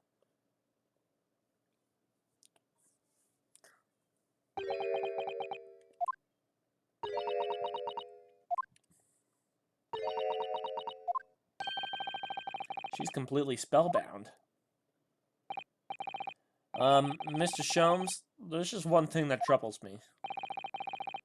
I would expect nothing less. You're destined to be troubled by just one thing for the rest of your life. The thing is such a thing actually possible? An anti-gravity device, I mean? I would say that with man's current scientific knowledge at the turn of the 20th century, it's no more possible than instantaneous kinesis. But your whole deduction hinges on it. Ah, but my dear fellow, when you have eliminated the impossible, whatever remains must be the truth. However improbable it may seem. It's a marvelous line, wouldn't you agree? One of my more enduring pearls of wisdom. I had Irish come up with the exact phrasing. My original was clumsy. Yes, I have a feeling I've read it in something that Mr. Sato left me once. Actually, there is one other thing, Mr. Sholmes. Ah, the spell's broken at last. The rope you found on the floor, was on the floor, wasn't it? Indeed it was, in lonely coils near the wall. But if Mr. Drebber used it to escape in the way you described, wouldn't it still be tied to the wall?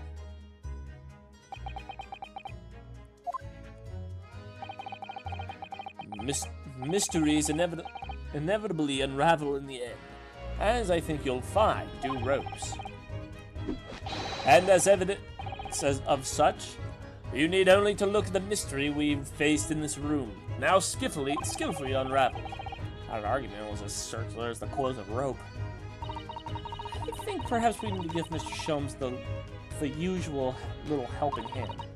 I'm sure with some minor corrections, the great detective's great deduction will lead us to the truth. Yes, you're right. If you're ready then, let us resume. Sherlock Sholmes' logic and reasoning spectacular.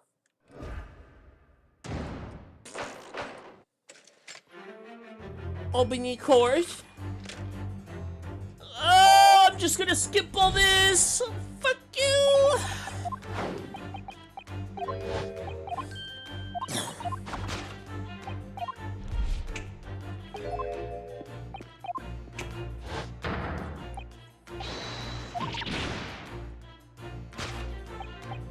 The inverted furniture. To think gravity could be reversed in this very room. I find the whole idea utterly enthralling. Only Mr. Sholmes could conceive of such an explanation. But the man himself admitted it was a scientific impossibility, so... Yes, you're quite right. We must completely discount the idea at once. Oh, well, that's unusually merciless of you, Mr. Sato. When you have eliminated the impossible, whatever remains must be the truth. The great detective himself said so, didn't he? While refusing to part with his dreams of anti-gravity devices. Yes, I suppose so. Well, let's see if examining this topsy-turvy scene will a little more closely. Alright.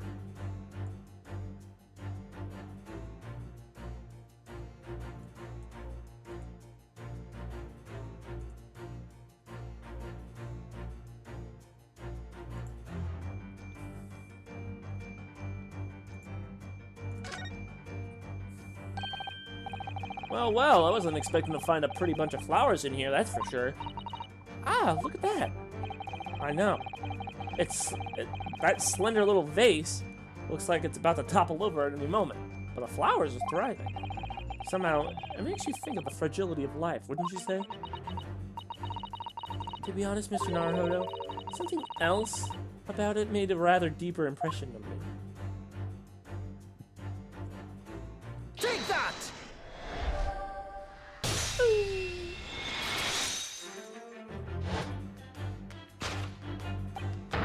The upright vase clearly reveals the truth about the part gravity played in this whole business. Upon my word, Mr. Naruhodo, you surpassed yourself by completely turning my argument on its head. Trying to impress your assistant here, perhaps? No one is trying to steal your spotlight here, Mr. Shams, trust me. As you rightly say, though it appears at first glance that all the furniture in the room is upside down. This unassuming slender vase is standing keenly to attention. And unlike the large safe, there is nothing affixing it to the floor. That is the exception that breaks the rule. In short, much as it pains me, the gravity in this room was never inverted at all! My deepest sympathies for your loss. Oh, poor Mr. Sholmes. But the show must go on. So, let us continue with our deductions.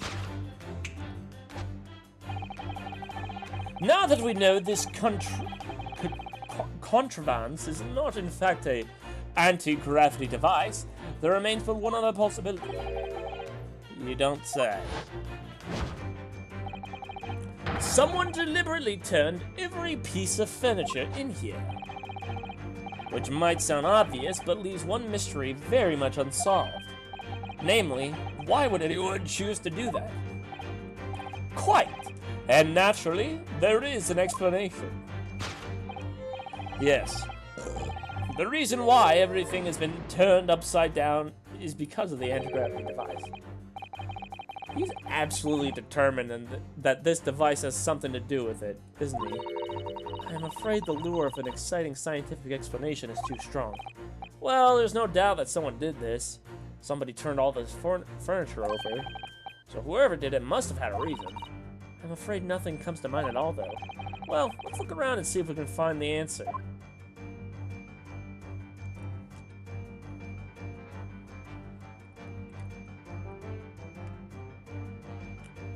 Oh.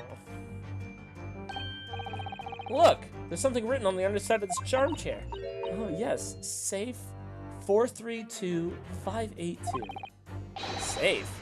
As in safe and secure? As in secure lockable box.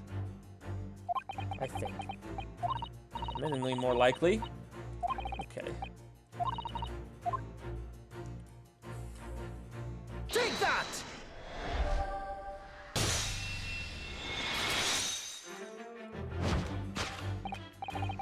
Yes. The reason why everything is in here has been turned upside down is because of the safe combination. Precisely. I believe, Mr. Naruhodo, that you had a very similar experience once, did you not? Yes, last year, when I bought a lottery ticket and noted the ticket number down on the inside of a cover of a book just in case. That's it. For people are forgetful souls at heart, and always make a written note of something important. Keeping the ticket itself safe would be more sensible, I think. And what, pray, happened next, Mr. Naruhodo? When the day of the draw came around, I'd forgotten which book I'd written the number in and had to turn my room upside down to find it. That's it. For people are forgetful souls at heart, and always forget what they've noted things down. Not if you always note things down in the same place. I actually won the second prize, you know. But I couldn't remember which magazine I'd slipped the ticket into. So thank you, Mr. Naruhodo, but I believe I've proved my point now.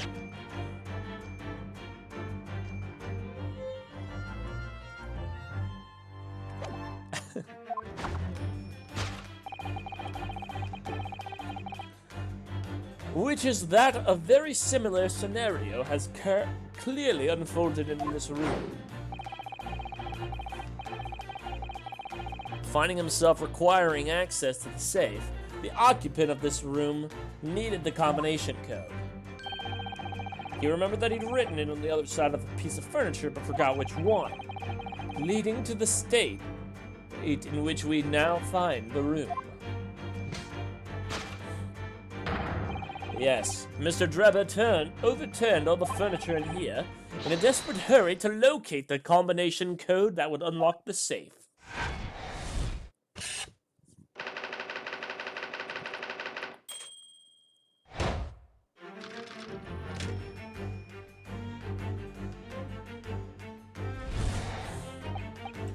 Alright, now, what about our engineer friends? How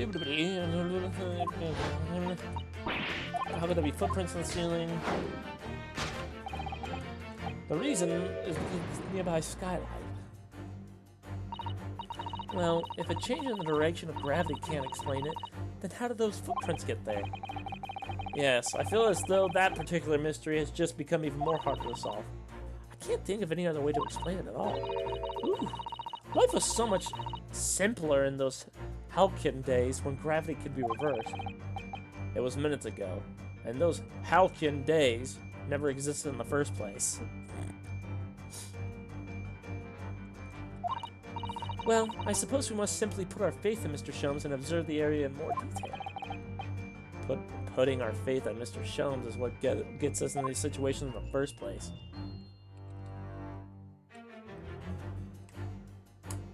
Ah! Balloon. This gas balloon. This is a gas balloon, isn't it? It's tiny, but it does seem like to be a real balloon. Yes, I think you're right. I think it's helium that's keeping it up. A green gas balloon. Why does that seem to ring a bell with you? You can see there are footprints on the balloon too.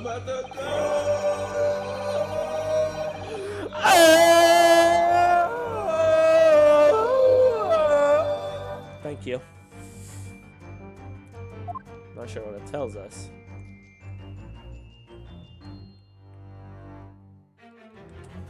Oh, hey, there's a shoe here. It's hard to believe, but there's a shoe up there. Look! Oh, yes. There are more footprints on this little balloon, too. Perhaps the shoe was thrown up here and became lodged, do you think? If so, then judging from the number of footprints, it must have been thrown up several times. Why would anyone be throwing shoes up the ceiling, though? Oh dear, that's beyond me, I'm afraid. Take that!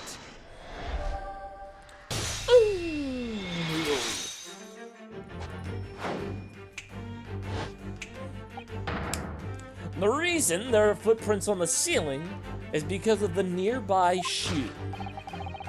And on closer inspection, there are clearly footprints all over the balloon as well. In other words, the aim was never the skylight at all, but the balloon. But for what purpose?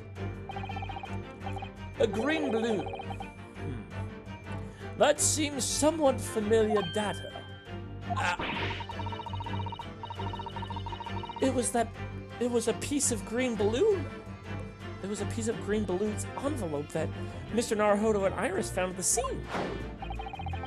And inside the green balloon that Master Gotts claims he saw above the stage when the incident occurred was the second birdcage, the crux of the whole instantaneous kinesis deception. You mean to say... If we assume the balloon is in here as a model of the one used on the day, there is a strong possibility that something may have concealed inside it. Something our absconder was desperate to retrieve before making a hasty getaway. But the balloon's out of reach, hence why he resorted to a projectile, namely the shoe. Most probably, Drebber intended to tear a hole in the envelope by sailing it with the shoe. However, his efforts were thwarted when the shoe itself became a prisoner of those lofty heights. Oh dear, we desperately need to examine that balloon. If only there were some way we could see inside. You may recall I found this in the room earlier, which I believe offers a solution. Oh, the rope. To reach the intended destination, what better tool than this rope? Mr. Sholmes has managed to bring the deduction back to the rope. Alright, I have to admit, that was clever. So we just throw the rope on the balloon and then pull it down to us from the ground, which is much easier said than done, I feel. It could take us a very long time as well. True, perhaps we need a more surefire method. In fact, we already have one, of course, don't we?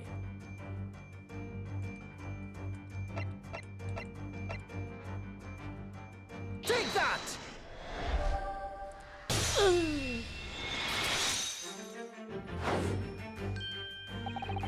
To reach the intended destination, what better tool than this crossbow?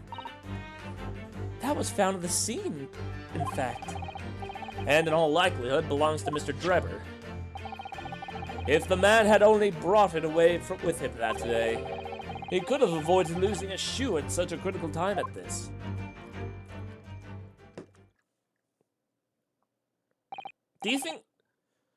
Okay, hold on. Place your bets, guys. What do you think is in there? What do you think is in there? Matt, what do you think is in there? What do you think is in there? Even though you just got here. What do you think it is? I saw Will in chat too. What do you think it is? Come on. Come on, place your bets. Place your bets. Undies? Undies nuts? No. Will, how about you? What do you think? I could smell you in chat.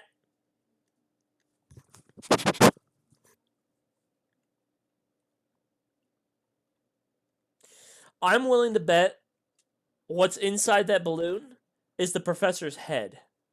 That's what I'm guessing. The fucking waxwork fucking thing. I'm willing to bet it's the head. Look at the head, look at the head. So, shall we? Your curiosity is deeply stirring, no doubt, my dear fellows.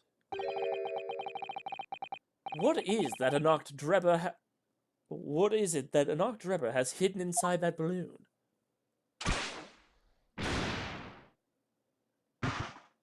And there it is. Ah! What the?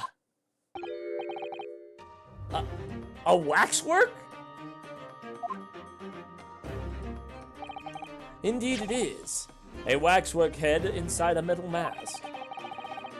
A mask that is shut tight and fastened with a strong and quite impenetrable lock. So we can't see the face inside. That means...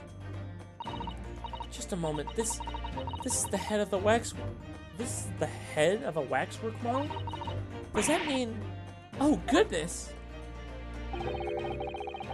I see you've joined the dots, Mr. Sato. Excellent.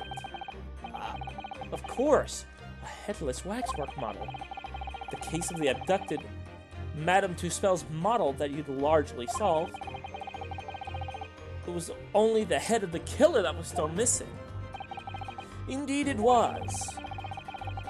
But I believe Madame Tuspells will now have to settle her Sizel account with me. This, as you now have surmised, is the head of the infamous professor. Yes. But why is it here?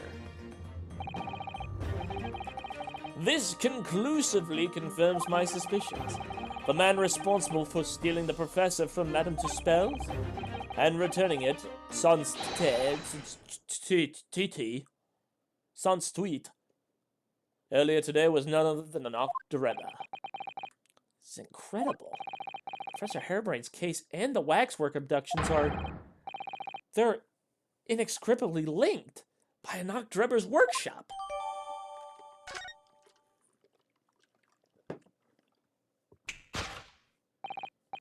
Well, it appears our logical pleasure cruise has come to an end, my dear fellows.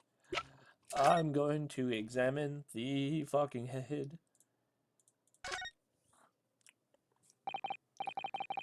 This lock does look very strong, doesn't it? There's definitely no way you could remove the mask yourself if it was put on you. What a terrible way to treat someone, even a convicted criminal. I know. It's starting to make me livid, actually. Mr. Naruhodo, please. I mean, just think about it. Imagine if you had an itch on your cheek and all of a sudden, you'd be utterly helpless. Well, yes, that's true. But I'm not sure that warrants quite so much anger. Oh, right. Sorry.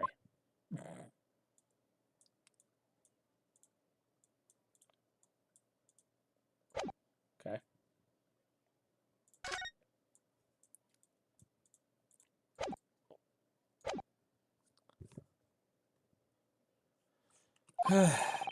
All that remains is, yes, to speak with the architect of this adventure. The architect? You mean Mr. Drepper? As it seems quite impossible that he escaped via one of the skylights. Obviously, the man must still be in the room. What? And his location should be abundantly clear. If you simply reflect on the journey we've made together during this deduction. Mark Trevor is right here, somewhere in this room. He's in the safe. So, Mr. Naruhodo, will you do the honors? Yes, of course. Mr. Trevor's hiding place must be the... It's the safe. Look at the mess in front of the safe. Take that!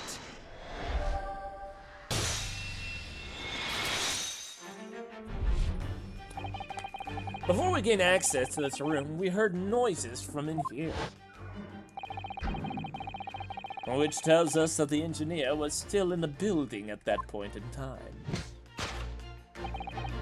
He was in fact searching for the combination to his safe.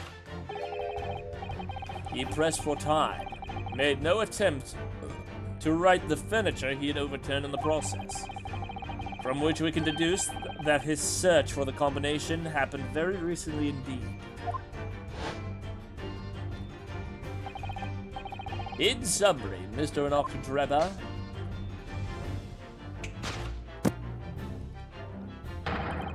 is at this very moment inside the safe.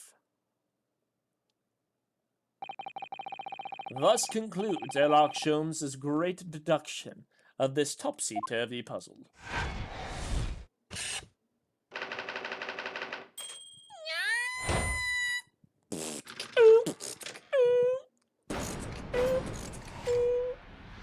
Elementary.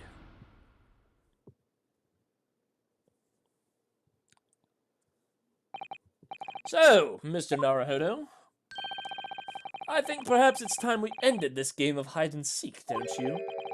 By opening the safe you made. What else? Let's see, the combination was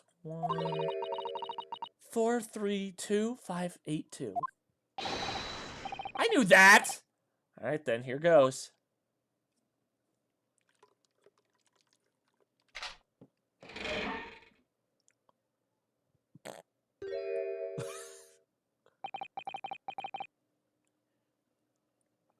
You found me.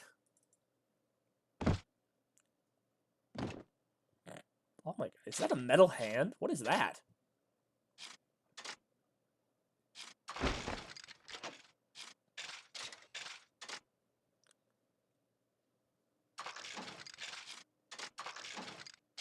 Is he boogieing? What is happening?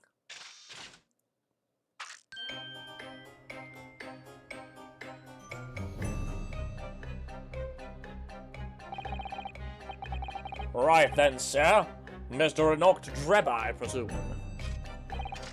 Correct. You better start talking. You tricked Professor Hairbrain with that bogus machine you built. And you'll have to, you shall have to explain the theft of the waxwork from Madame Two Spells as well. Whilst I be delighted to answer your many questions. Personally, I would advise that you deactivate my little parcel first. Deactivate? Your parcel? I'm assuming he's talking about the bomb right there. I refer to, of course, to the time bomb. I left it in a most prominent position.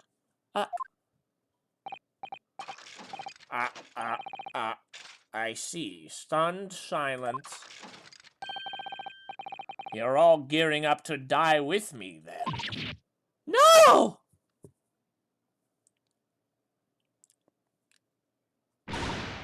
Mr. Sholmes, with only 7 seconds to spare. That was too close for comfort. I've got 1 foot in the grave already. Are you trying to help us get a killer or get us killed? Mr. Sholmes' deductions can be completely life-altering, can't they? Well, my dear fellows, that was a close shave. The resemblance of an anti-gravity device is really quite startling, I must say. Anti-gravity devices don't exist. Ooh, I wouldn't push it, Mr. Sholmes. I gotta say, this man's got some finely veiled drip. Especially that mechanical hand. I kind of like his design, I'm not gonna lie. He's got that Anakin Skywalker fucking robot hand. What on earth happened in here? You found me, haven't you? No need to screw me around any further. Everything in here is precisely what it seems. Yeah, well, we'll be giving it a thorough going over, don't you worry, Dreba. You like his ancient gear golem design? Yeah. What fails to click with me is how you were able to locate my workshop. That I was not expecting. When I hear whistling from the other room, I knew it was time to bolt. Whistling? Ah, that would have been me. Oh. For some reason, I awoke in fine fettle today.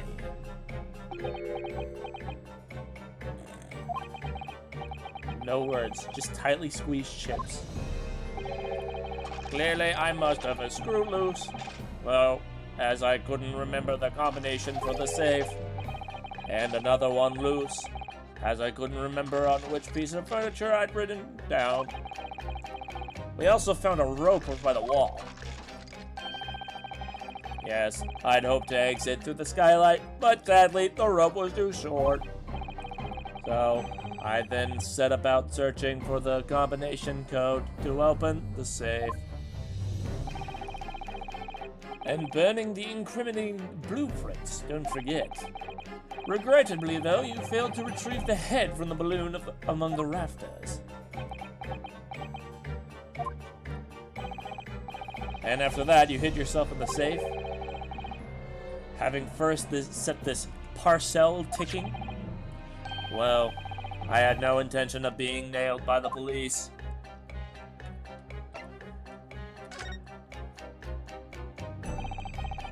Got a death wish, have ya? Hiding right beside a ticking time bomb? Please, why do you suppose I chose to hide inside the safe? It's no ordinary safe. It's specially designed. A dynamite explosion wouldn't leave a scratch on it. So, in fact, the safe was the only safe place. Precisely. But once you'd climb inside, you wouldn't have been able to get out again. I invite you to take a look more closely. The safe is fitted with a handle on the inside to allow the door to be unlocked from within. Oh, so it is. I had always intended to blow this place to smithers in any case. I just wasn't expecting uninvited guests to come along and screw up my plans. Do you? You mean to say you are planning to blow us all up?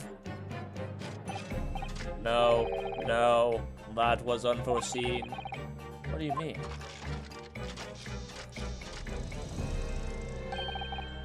Most people run, you see, when they see a ticking time bomb at their feet. I calculated the time required for retreat to a safe distance and set the device accordingly. But your seemingly endless discourse in here threw a spanner in the works.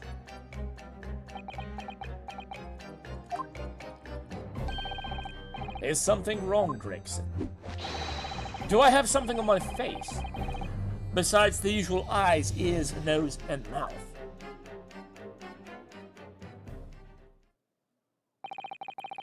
I think we have a fairly good idea of what's been going on here now. But what about the two incidents you've evidently been involved in recently? Professor Harebrain's instantaneous kinesis experiment at the Graydon exhibition, and the waxwork model you stole, which this head belongs to. That's no ordinary head, you know. That's the head of the professor. Clad in a mask with a lock so strong, I'm unable to open it safely to reveal the killer's identity. I've been considering carrying it around as protection, but that's enough!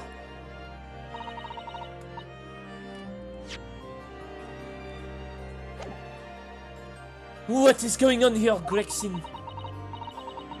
I am sure you are aware that I have sole jurisdiction to investigate here. Yes, well, it's Dr. Sith again, and the forensic investigation team are here. And you know full well this engineer is a key witness. Why are you allowing this lawyer to access him? If Lord Strongheart knew this, you'd be finished. You lot, leave at once. My dear madam, there's no need for such a threatening tone, I assure you. After all, that's no way to greet an old acquaintance, is it, Dr. Sith? Hello, Sholmes. Mr. Sholmes knows Dr. Sith? If it's protecting the machine next door that's causing such a sour expression on your face, you're quite misguided. It's really nothing more than a shell, you. Get out! But of course, we shall show ourselves out the door. I see you haven't softened at all. Mr. Naruhodo, yes? It would appear that our delightfully entertaining investigations have run their course for today. But Mr. Sholmes, let us leave this place in the doctor's capable hands. Get out! Your presence here is not required either, Gregson. Understood. But I'll just have to say one thing before I head off. If it wasn't for this lawyer and his companions, we'd never have found this place. And the whole workshop would have been blown to bits. And there was this time bomb set here that this lot disarmed. Inspector?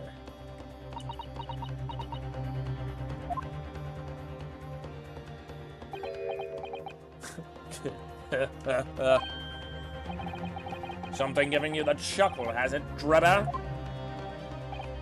Ah, so sorry. Didn't mean to offend. You're quite right, of course. You did disarm the time bomb, didn't you? Yes, you did disarm that one. What are you? That one? Yeah. You mean?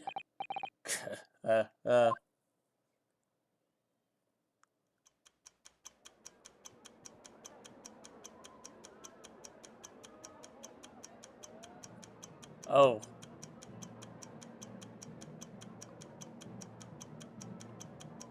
Ruh-roh.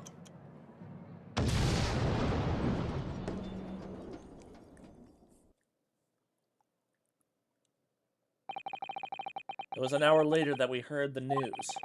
Of course, of the enormous explosion that ripped through the experimentation stage at the Great Exhibition.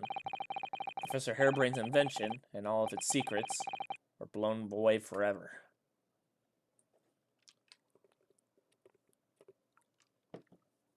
Damn.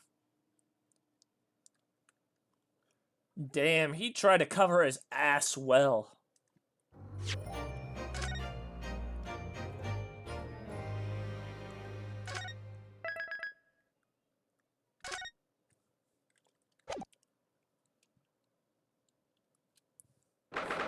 Oh, okay, I guess we're here now.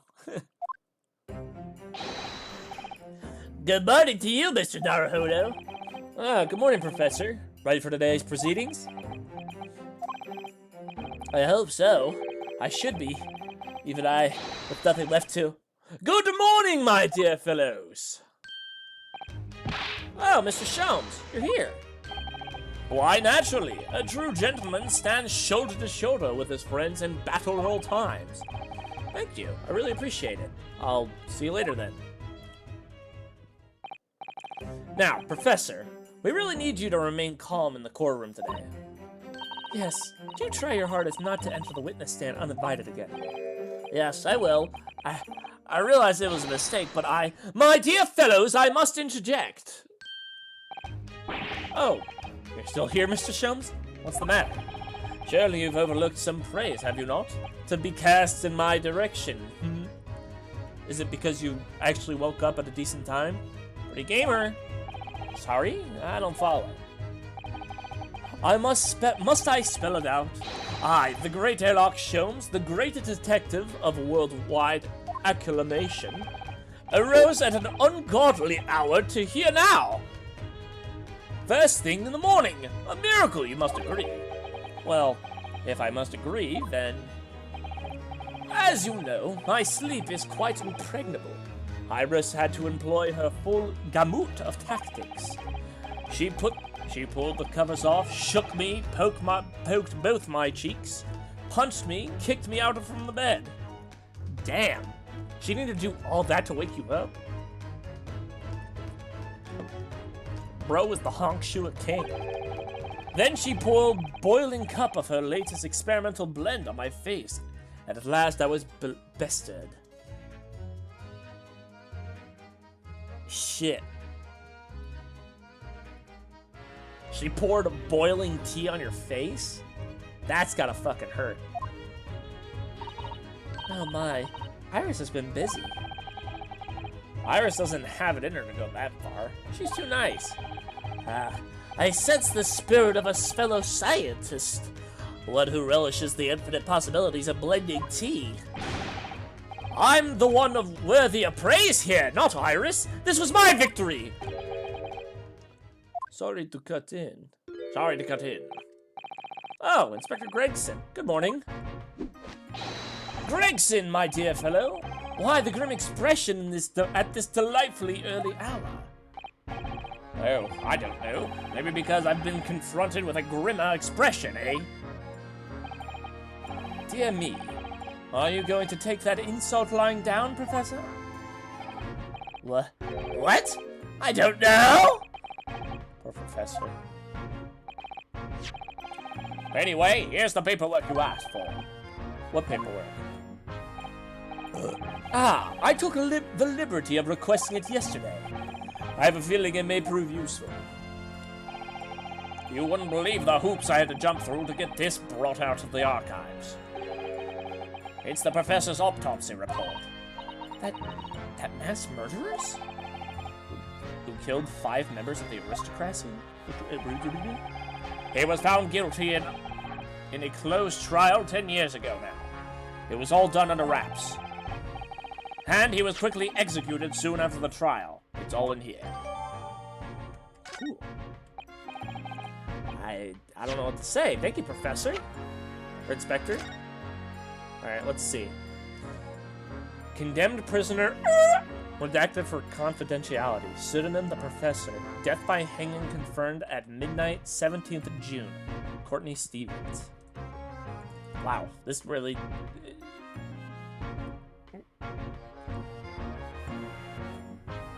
What? That's it? You needed to go through fucking hoops just to get... He died through a hanging? Didn't we... whatever.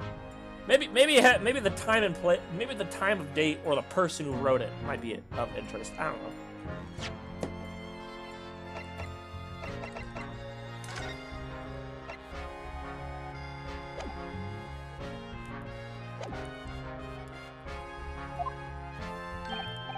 Yes, much obliged, Gregson.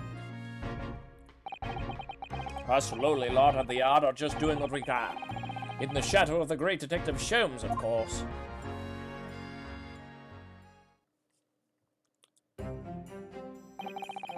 Well then, Professor Hairbrain, this is it. Today we're going to lay all this to rest at last. I wish you the best of luck, Professor. I suppose he'll be there today, will he? Drebber. Yes, we expect the prosecution to summon him as a witness. I'm still amazed that you managed to find him in just one day. I really owe you both so much. Counsel and the defendant, the trial's about to resume. Kindly make your way to the courtroom at once. This is it then, the final chapter. Funny, my heart's racing a little. I've not felt this before, actually. It's this strange foreboding, as if something's going to happen in this trial that I'm not ready for. But I can't let that distract me from the only thing that really matters. Finding the truth. That and also Cosmo's going to be there, so that's going to be cool.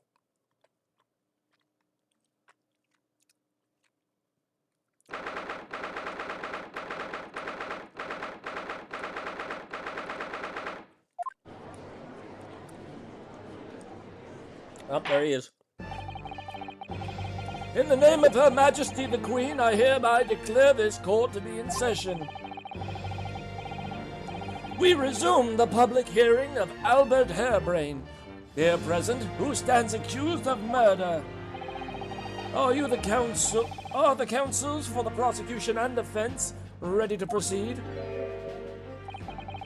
The prosecution is ready, my lord. The defense is ready, my lord. As promised, Lord Van Sykes has his apprentice with him. His apprentice with memory loss.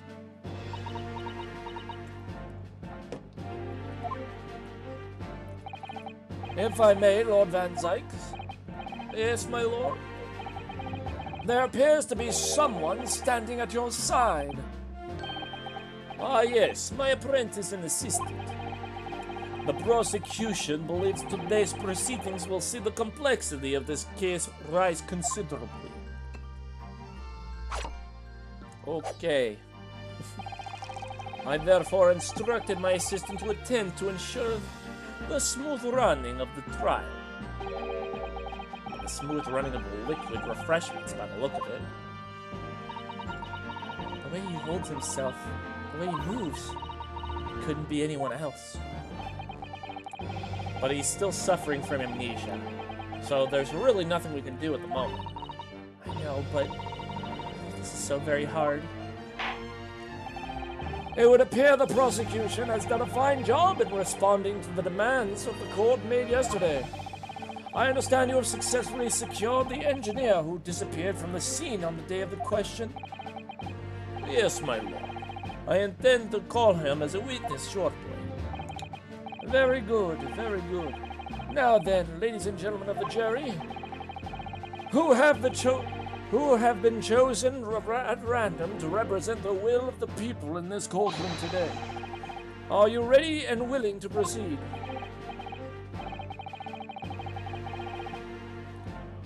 Of course, my lord. I'm sure we can all understand the importance of doing our civil duty. I do so despise deception and deceit. I find it so very wearing. To take a man's life with conjuring trick. It is against the magician's code, not to mention the law. Any fake scientist should feel the wrath of God, if you ask me. We have to listen to what's said on both sides. The fencing, and so on one. That's it, isn't it? Wasn't like this in my day. Wasn't like this at all. If all parties are ready to proceed, you may begin, Lord Van Zykes. Before I do, my lord, there is a report I must read to the court. Yesterday at the Great Exhibition Grounds, the evidence of primary importance in this case was super high voltage instantaneous kinesis machine, which was installed on the experimentation stage, was deliberately destroyed in an explosion affected by an unknown person or persons. It was... What? Explosion? This is an outrage!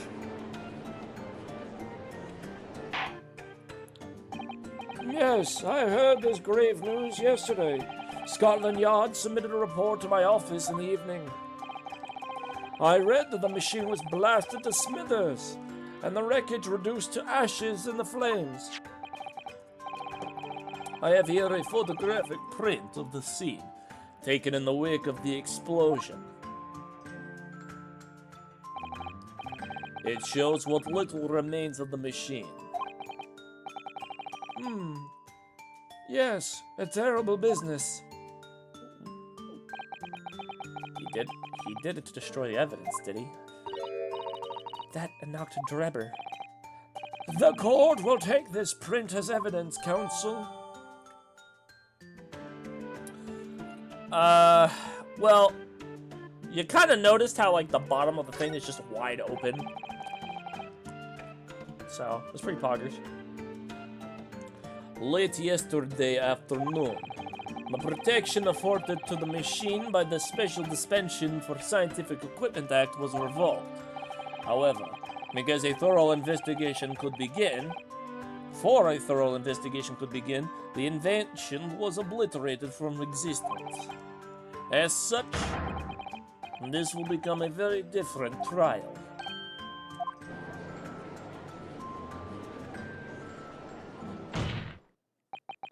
As it stands now, with no evidence in which to draw meaningful conclusions, the authenticity of the kinesis machine will remain forever in obscurity. Indeed, a most unfortunate state of affairs. However, one thing remains clear.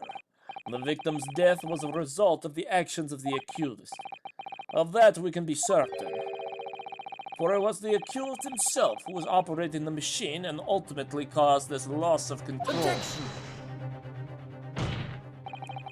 As Lord Van Zykes rightly says, this is a very different trial now. The accused accepts responsibility for his part in the events that transpired. He acknowledges that Mr. Asmund died as a result of the accident caused by his machine's malfunction. However, unbeknownst to the professor, he was being deliberately deceived by a pair of very clever fraudsters. Names, counsel, if you please. The engineer, Mr. Enoch Drebber, and the victim himself, Mr. Odie Asmund. So what exactly were these two men up to behind the defendant's back? The defense intends to expose that information. thus establishing the unequivocal innocence of the defendant.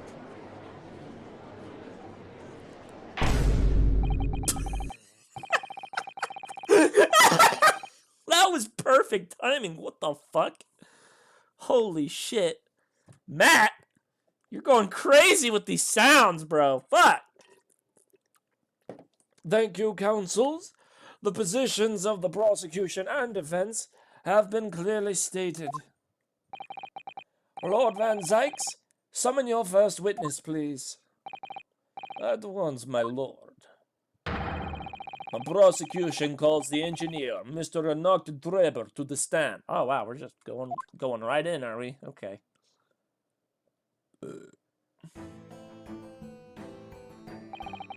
Yeah, okay, boy. State your name and occupation for the court. Name, Enoch Dreber, occupation. Hard to pin down, I would say. See that black monocle? Yes, why do I feel as I've seen it somewhere before? Oh, you too. I'm gonna do it myself. Your file indicates that you are currently being investigated in connection with another case. The theft of a waxwork model, is it? A most extraordinary sounding business. But that has no bearing on this trial, I assure you. Leave it from your mind. You're familiar with the public experiment carried out on at Great Exhibition some time ago. Landing it with delay even better. That's what I'm saying, bro. That shit was fucking crazy. The accused super high voltage instantaneous kinesis demonstration. Yes, you could say that. I am aware of it. There was a terrible accident, wasn't there? It was you, Mr. Dreber, who constructed the vast machine used in the experiment. Or, so our investigations indicate. Can you confirm your involvement? Yes, I constructed it, in precise accordance with the blueprints, but that's all. Then the court would very much be interested to hear your thoughts about the machine, I'm sure.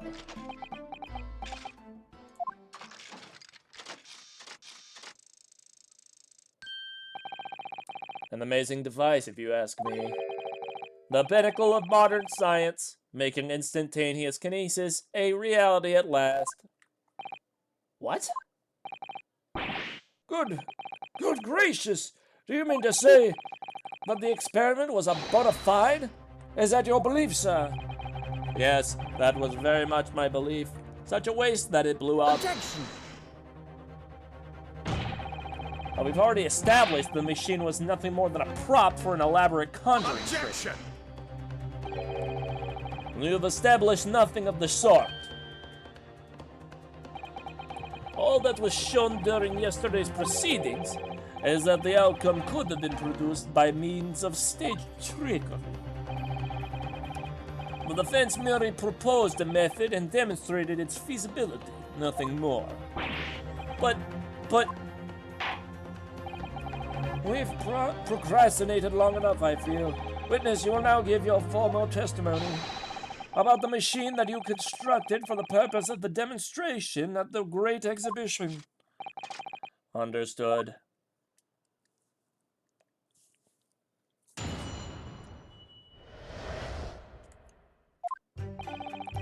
I met the young professor approximately 1 year ago, though through Mr. Asman's introduction.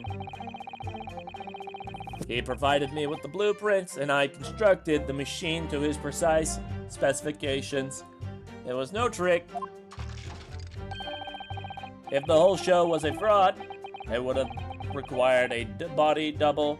Tell me, did the victim have a twin? All the spectators saw the birdcage appear above their heads, and then crash headfirst into the crystal tower. A terrible accident, I grant you. Perhaps the science on which the machine was built was flawed somehow. A body double? That goes without saying, surely. To give the impression that something has moved when in reality it hasn't. It's a basic conjuring principle. The deception cannot be achieved without substituting the original with a fake at some point in the performance. But would I be right in saying you haven't managed to establish anything along those lines? Incidentally, the prosecution has already confirmed that Mr. Asman has no twin sibling. It's my understanding that this witness is well versed in conjuring artfulness. But such talents do not indicate that he was actually able to accomplish what he claims. Namely, the construction of what, by all accounts, must have been an extremely complex scientific machine. Whatever do you mean? Yesterday's proceedings brought the true nature of your past exploits, Mr. Drebber. Indeed it did, my lord. As a swindler who preys on innocent scientists to elicit government grant money through conjuring know-hows. Yes, it's true that I possess considerable knowledge of stage magic. But crucially, my scientific knowledge more than matches that of any academic in the field. Investigation of the witness's workshop attests to that claim, my lord. As evidence, the police found this Royal Society trophy for a young talent in the science there. Yes, that's true. We spotted it there ourselves. If a hypothesis is sound, it can always be forged into physical manifestation with sufficient skill.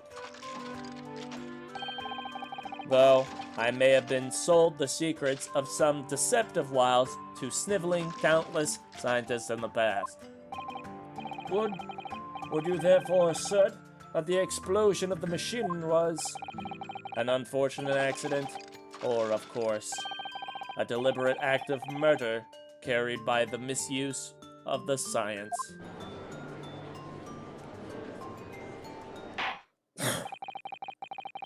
Counsel for the defense, your cross-examination, please.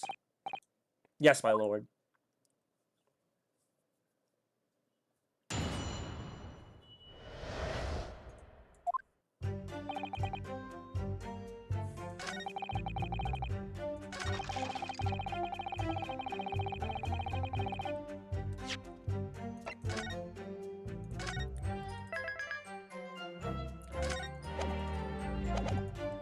I wonder if I can just...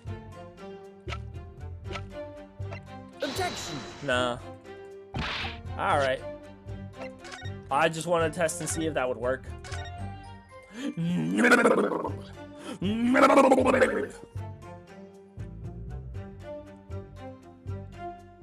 Hold it!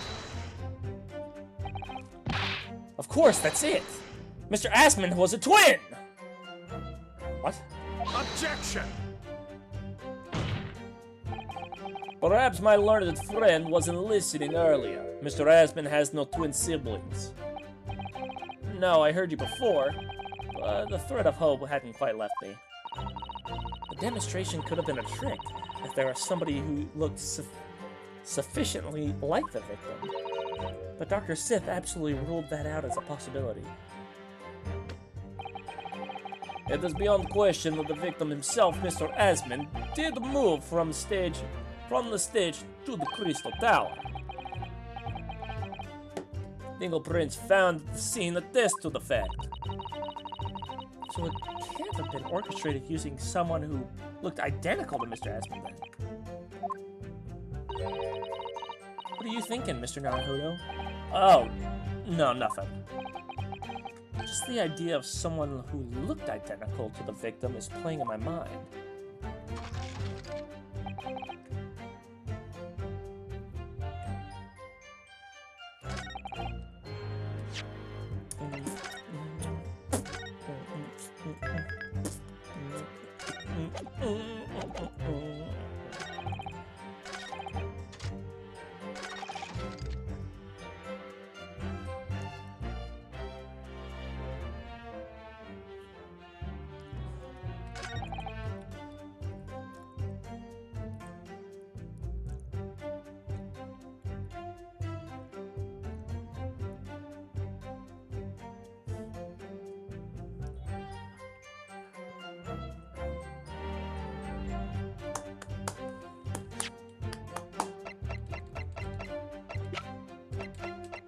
Objection! Nah.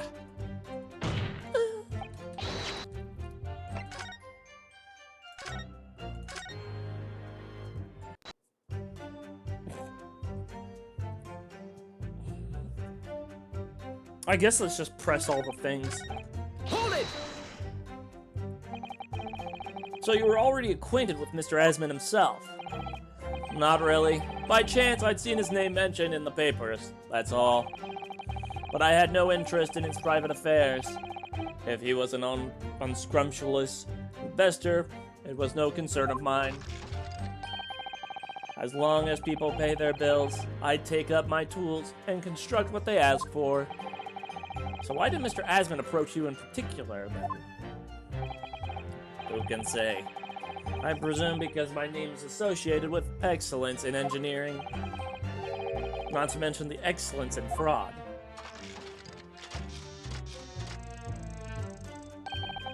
Hard to gauge. But the point is, all I did was construct the machine according to the blueprints I was given.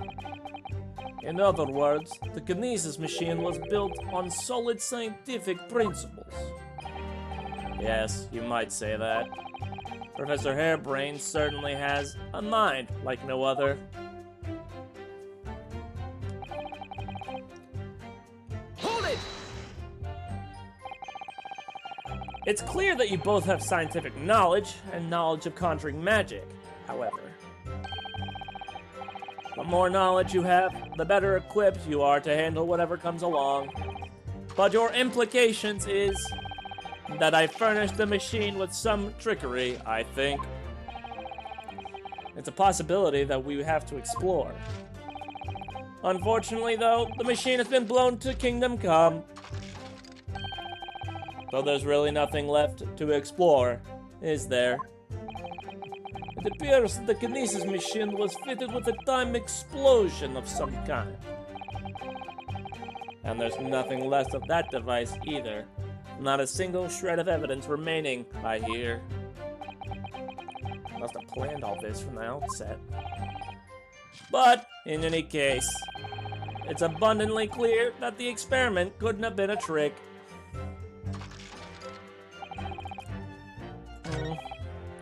All the spectators saw it. It crashed headfirst, you said. According to the many witnesses' reports from those there at the time, yes. Were you not there at the exhibition grounds on the day?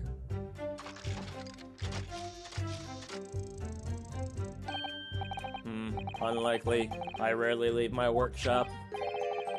Yet, another of your unique inventions was found at the scene.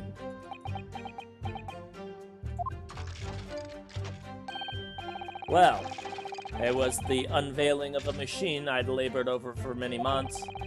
I saw it clearly with my own eyes, the birdcage plummeting headfirst into the tower. What a surprise. I believe the victim's neck was broken from the headlong fall, wasn't it? How would you have come by that information? Even an infernal recluse like me reads the newspapers, you know? According to the reports, 2 injuries were apparent on the victim's body. Yes, he'd been stabbed in the chest with a screwdriver, I believe. Believed to belong to the defendant. And he had broken a vertebrae as a result of a fall from a considerable height. Correct. My learned friend has been doing his research, it seems. Do we know which injury was the fatal one? Sadly not. Forensic science is not yet at the level where such things can be determined. What we do know is that the victim died having sustained both injuries at some point during the experiment. And since he was found in the birdcage with his neck broken, it's obvious that he fell from a considerable height. I suppose that's hard to deny.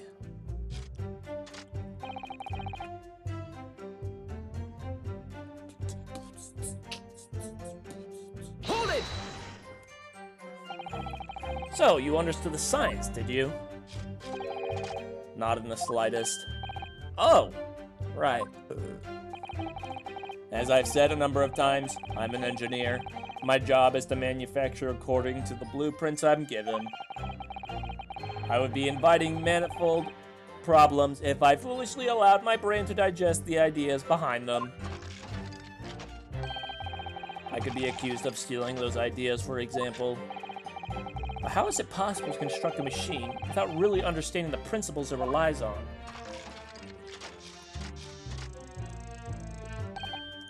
Well, you're practicing law without really understanding the principle it relies on, aren't you? Very good point. Stand up for yourself, Mr. Naruhodo. The point is, the experiment resulted in instantaneous kinesis taking place. As such, the science must be sound. Yes, and really, experimental results are all that matters when it comes to proving a hypothesis.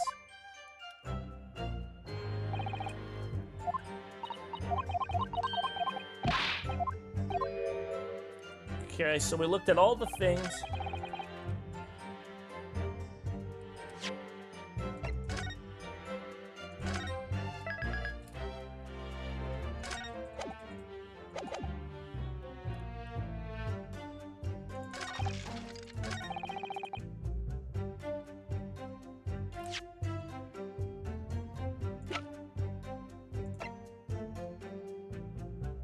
Objection! We've examined the birdcage that crashed into the Crystal Tower ourselves.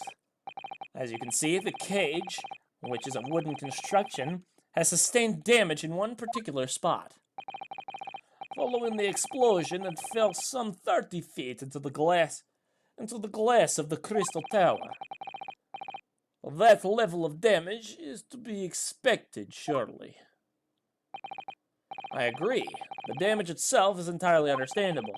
What doesn't make sense is the location of that damage. All the breakage in the wood are at the base of the birdcage, not the top. What are you saying? That's the opposite of where they should be. That's right, my lord. The birdcage was at the seam is damaged at its base. So we have reports of the birdcage falling headlong into the Crystal Tower, yet the damage is at the bottom. The only way to reconcile these two facts is to accept that there were two bird cages in play that day, which were at some point switched. Switched during what wasn't a scientific experiment at all, but an elaborate piece of stage trickery. God.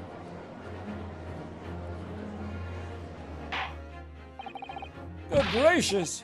Explain yourself, witness. Well, if we examine the facts, there is only one logical conclusion we can draw.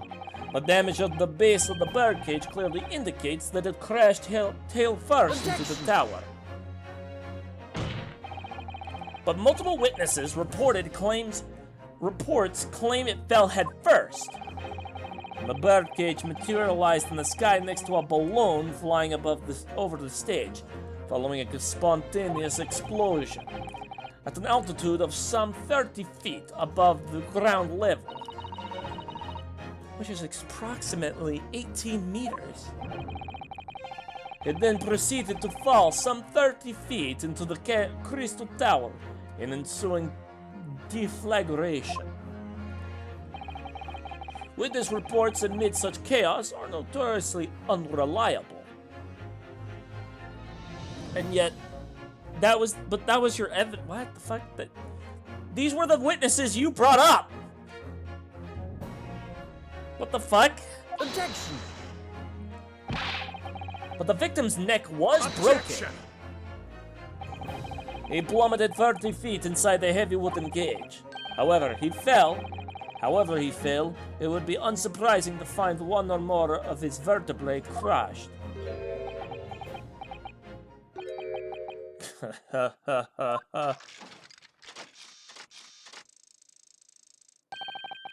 A riveting scientific analysis of events from the prosecution there. Though, to be even more rigorous, you would have to say it was only one vertebrae, actually. It wasn't quiet for long. I find it hard to see what's motivating Lord Van Sides. This witness is clearly a swindler, and one who deceived a personal friend of his. If you're going to establish this deception, do it right. Sorry? I feel like that's the undertone here. Ah, yes. And there's one more point. The defense appears to have forgotten. It obviously wasn't a trick, as a certain truth very plainly demonstrates. What? It seems to me that the cross-examination had better continue until we resolve this matter.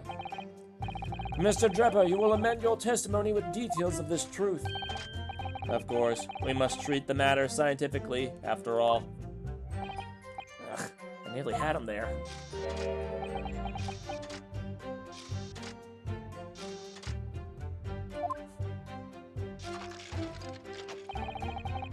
Kinesis clearly took place because there's nowhere else 30 feet.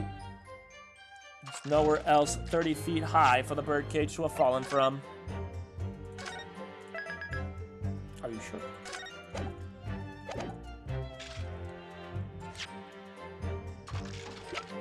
Objection! Fuck!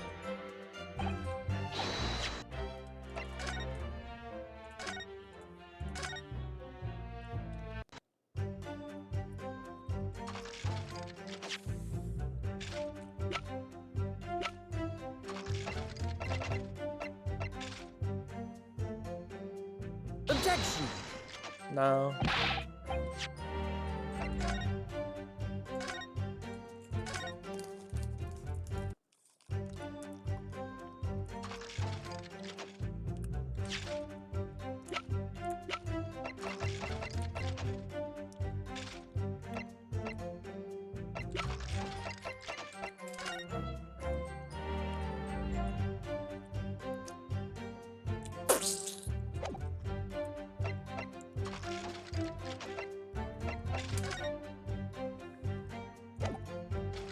Objection! Ah! There we go. This is a diagram of the experimentation stage and its surroundings. Oh, shit.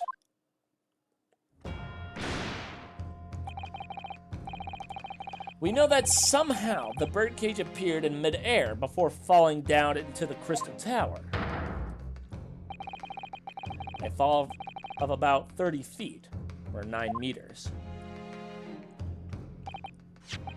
However, if you examine the diagram carefully, you'll see that there is one other possible location from which the birdcage could have fallen. The same distance of 30 feet. No. Well, it appears the defense has a possible explanation to put forward. Go ahead, counsel. Yes, my lord. Of course. You will indicate the place in which you are referring to on the same diagram. Oh.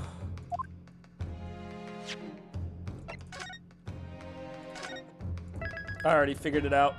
I already know. Because my brain is big. My wiener is bigger. Take that! It's right here. If it had fallen from here, the birdcage would have fallen the same 30 feet. Objection! Okay, come on now. After I just said my wiener is bigger, this shit fucked me up.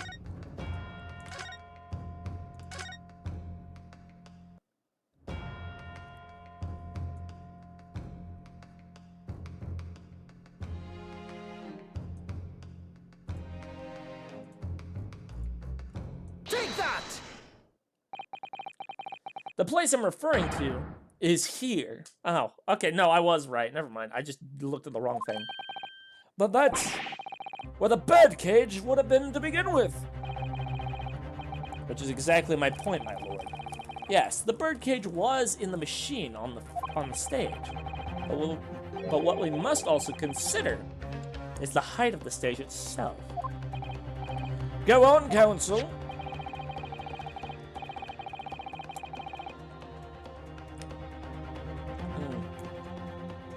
It turns out that the experimentation stage was built at a considerable height above ground level.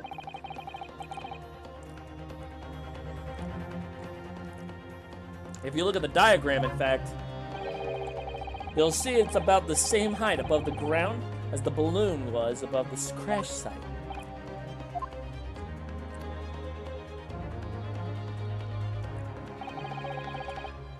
When the experiment got underway, the machine and the birdcage were engulfed in steam.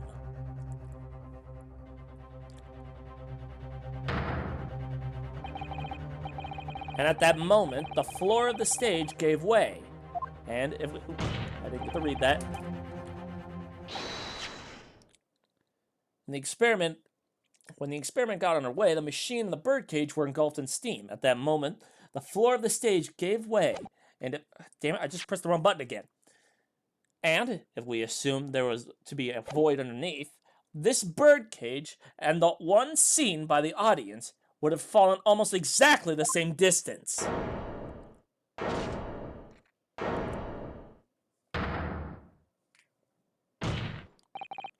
Once again, my lord, this all points to the fact that there was not one birdcage, but two. Objection! My learned friend has no evidence that the stage had such a contrivance in its design. Someone is responsible for the criminal destruction of the Kinesis machine itself, it's true. However, the stage still stands. Take a moment to look at the photographic print of the scene following yesterday's explosion. Good lord! The metal grill that formed the floor of the machine is undone! Yes, most likely blown open by the force of the explosion that destroyed the rest of the machine. The defense calls for the space below the machine to be investigated immediately. No! Guilty. Mr. Drebber? It was you who built the Kinesis machine, which means that it was you who built the two bird cages that was you... What the fuck was that? That was weird. Which means that it was you who built the two bird cages that were used to carry out this deception. Whether Professor Harebrain's hypothesis is sound or not makes no difference. Because it's the construction of this machine that matters. A machine designed to take Mr. Asmon's life. And lay the blame firmly at the professor's door. Something that could have been carried out by you, Mr. Enoch Drebber.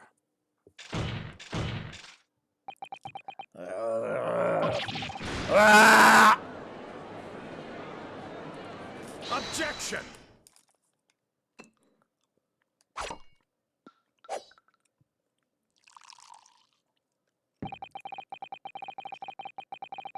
If my learned friend has reached the end of his wild assertions, the prosecution would like to crush the defense's argument slowly, but surely.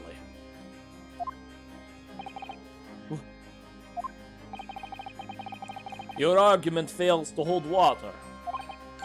On two counts. Hold on, I'm gonna go check something real quick. I'll be right back.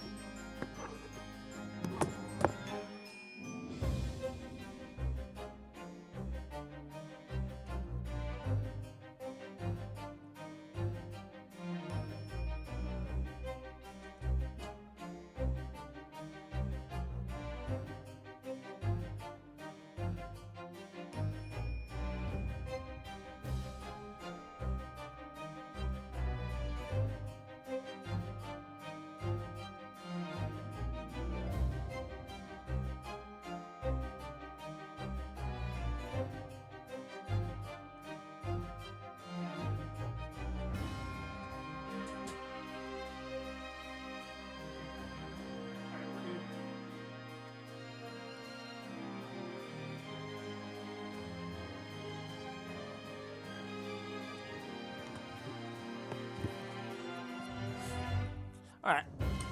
I just wanted to check on the stew. 2? Firstly, before and after the experiment, this witness went nowhere near the kinesis machine. Every relevant member of staff from the exhibition has attested to that. And I believe members of Scotland Yard have also been on watch duty at every public experiment. Fuck. In other words, Mr. Drebber had no opportunity to switch the alleged pair of bird cages. Objection! But I've already explained why he wouldn't have needed to. The nonsense with the crossbow. That doesn't bolster your case at all. The man who disappeared from the stage and the man who crashed into the tower are one and the same. And the forensics investigation team's report is unequivocal on that point. Ah! And the second flaw in your assertion is the distinct lack of motive.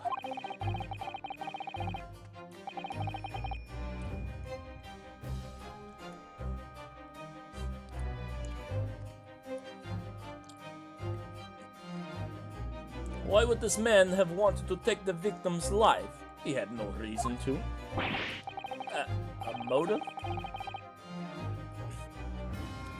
Do I have to think of everything myself? That's what I'm saying. I have here a contract provided by the witness. What contract is this, Lord Van Zykes? The contract in which Mr. Drebber entered with the victim, Mr. Asper, reads, Mr. Drebber is to receive 30% of all remunerations from government grants and other income. 30%?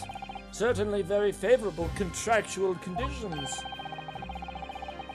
But there was one very important provision bolted into that clause. What provision?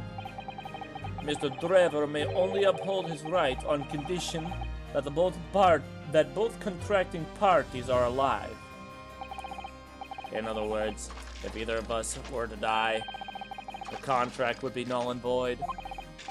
So you see, I had nothing to gain from Mr. Asman's death. The diametric opposition, in fact.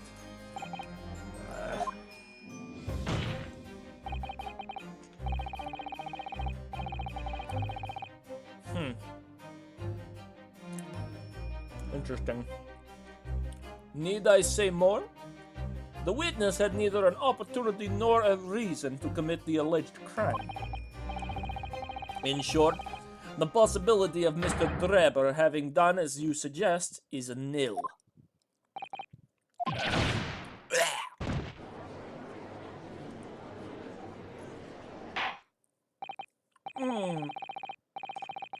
It seems the defense's assertion was somewhat wide of the mark. Lord Van Zykes, you will submit the contract as evidence, please.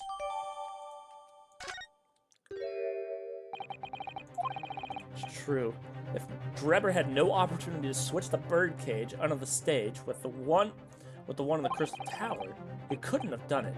And in any case, I have no idea what his motive might have been.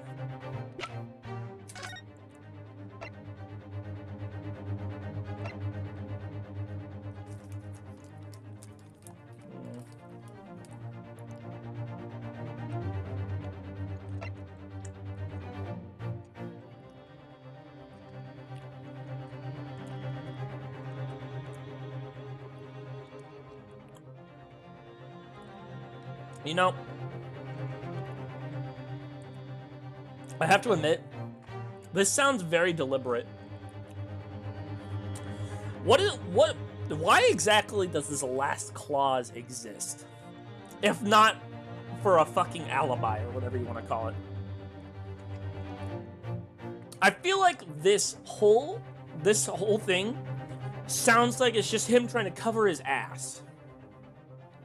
For that exact fucking, thing.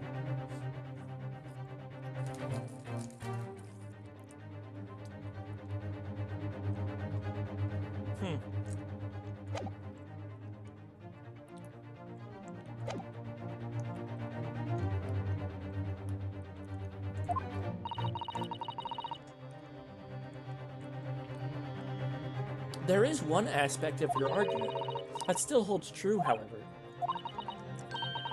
There were 2 bird cages. The prosecution is unable to deny that.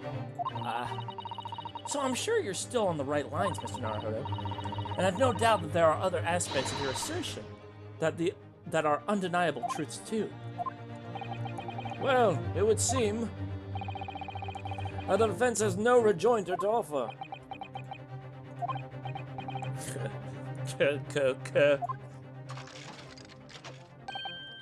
Well, I must say I'm a little surprised. I came here to testify about the machine I built, and instead my reputation is defiled.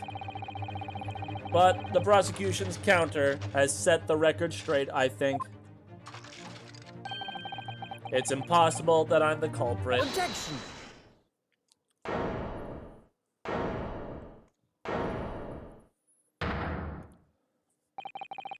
At the beginning of this trial, we believed that there was only 1 birdcage. Yet, now we know there must have been 2. In other words, there was more to the demonstration than we realized at first.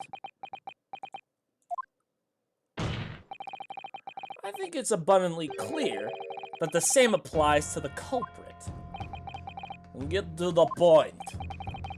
The stage demonstration was constructed and set up in its entirely by you, Mr. Drebber.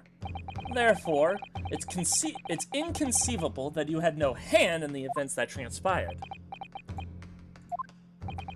So, if circumstances mean it's impossible that you could have carried out the crime yourself, it points to the fact that someone else was involved. Someone else? Counsel, are you suggesting? Yes, my lord. Mr. Drebber had an accomplice. Objection!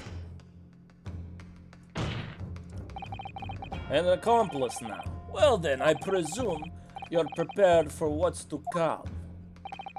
Now that you're accusing not only this witness, but somebody else of the most serious of crimes. If these accusations turned out to be false, then make no mistake. The prosecution will demand equally serious punishment for your slander. Well, counsel, do you intend to pursue this course and formally accuse another party of the involvement in this matter? Well, I do here. At the moment, a little hunch on my part.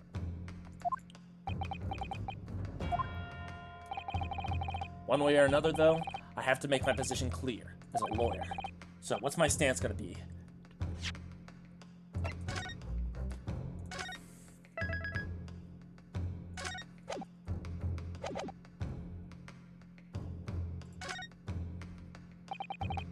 The defense is ready to name Mr. Drebber's accomplice. Somehow the 2 bird cages must have been switched. Everything points to that. Yet according to the coroner's report, that's not a possibility. But that inconsistency itself is a clue. Counsel? My lord? You have received a stark warning already, if you are nevertheless determined. Then I must now ask you to identify this alleged accomplice by name. So, your answer, please.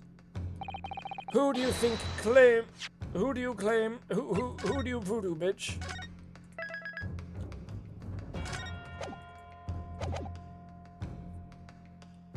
I think it was Odie. Take that! Who is this person?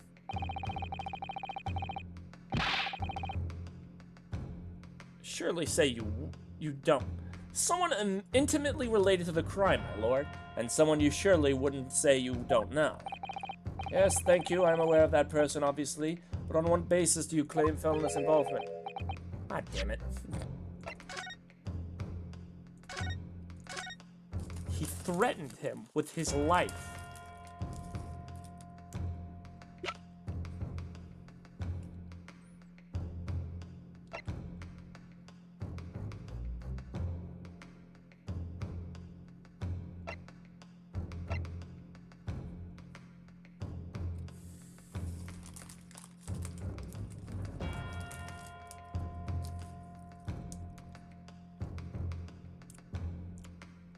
Well,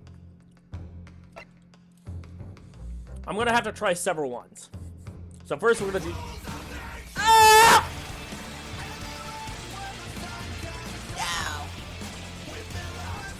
Ah! Thank you for the follow, Astro Dude. Astro Bro. Thank you for the follow. Alright, first we're gonna try this guy. Take that! Oh, nope, it's not him. Not him. It's not him. Please be a bot. I just... Fuck you. It's not a bot. I've seen him in chat. Or, you know, I've seen him lurking. He's real, I swear.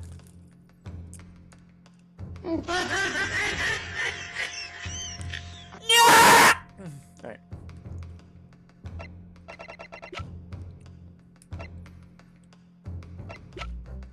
Take that! It's not Hairbrain. I'm trying my best here to figure this out.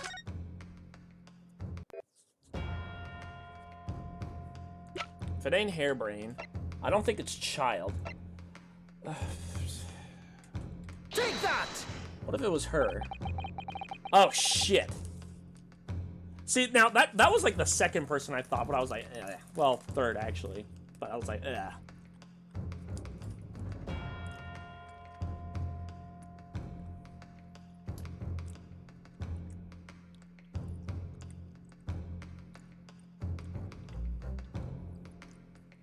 The name of the person in question is... What's wrong, my Nipponese friend? Surely fear doesn't bind your tongue now. It's a little late for that. I'm kind of basing this off the fact that she was one of the people who worked on the other thing.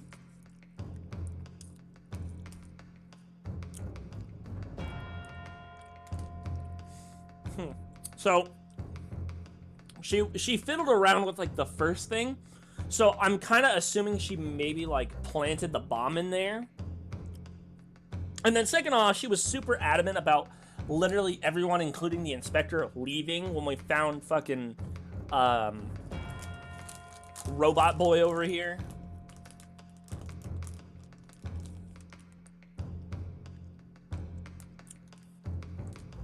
Maybe she was like trying to do something with him or whatever. I don't know.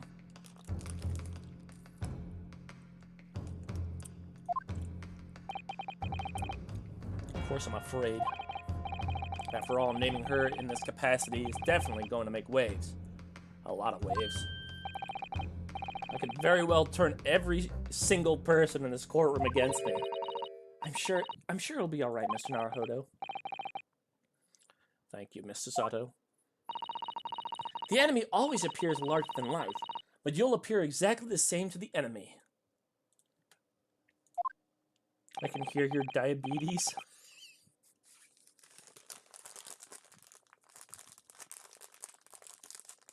No. Alright then, here goes. You've kept us waiting long enough. Your answer, Counsel, now! The person who colluded with Mr. Drepper in order to carry out this wicked crime is Scotland Yard's coroner, Dr. Courtney Sith. What the blazes are you talking about? Dr. Sith, the head of the forensic investigation team, and the coroner who conducted the autopsy on the victim?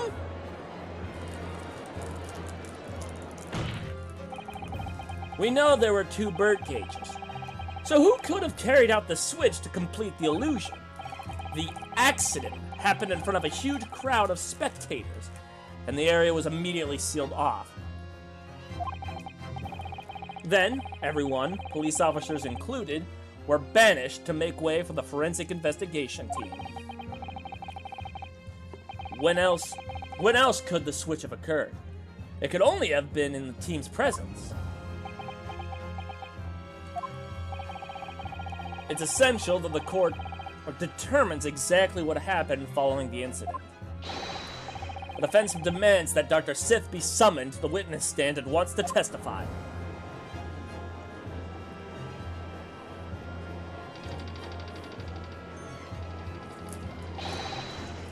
You got another nerve, lad. Standing up there, dragging the odds name into the mouth.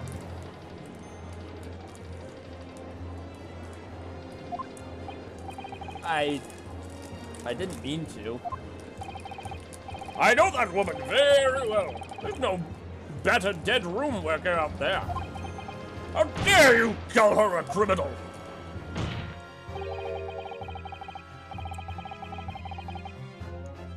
My learned friend's imagination appears to be wilder than the East End at night. But the recklessness of your accusation aside, there's another grave problem with your argument. One which the prosecution demands you address at once. A grave problem? Oh my word. Who do you claim acted as the victim's doppelganger? What?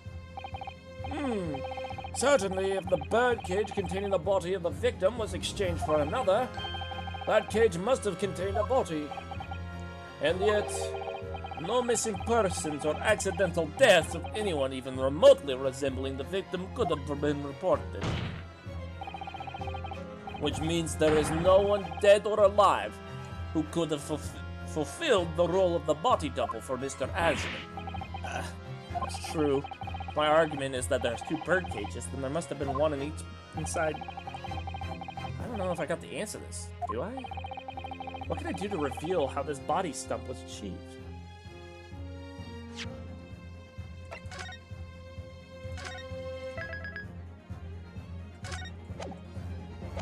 Come on, dude. This is easy. Present evidence.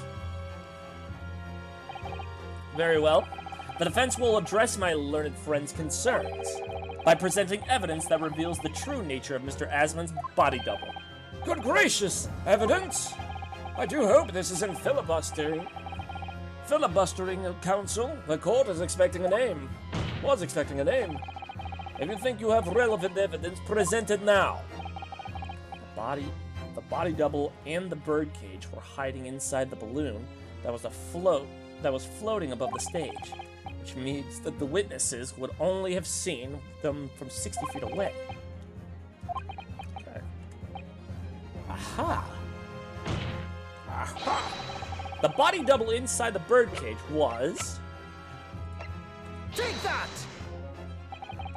We know that the victim, Mr. Asman, was in the birdcage that was situated inside the kinesis machine on stage, and therefore he couldn't have been inside the second birdcage. Instead, that contains something else. What's been described as a body double, which is what fell from the sky and crashed into the Crystal Tower. Yes, counsel, according to your somewhat elaborate version of events. And that body double inside the second birdcage was, in fact... It's alright, Mr. Naruhodo. You're ready for this. Just steel yourself and come out with it. Thank you, Mrs. Sato. I needed that.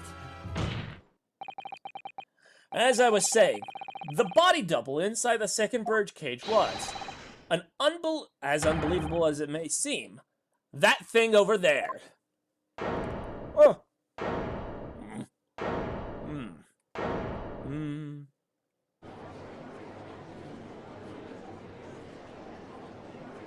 Objection!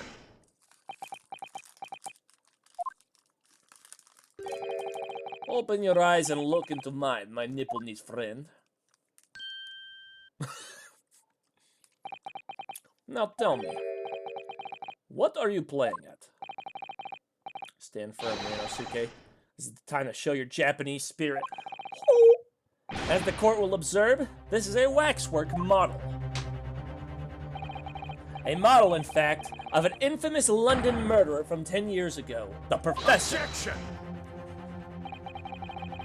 You started by indicating the leader of the forensic investigation team as an accomplice in this crime. And now you've moved to indicate waxwork. Yes, that's about the size of it. But why? And why this waxwork?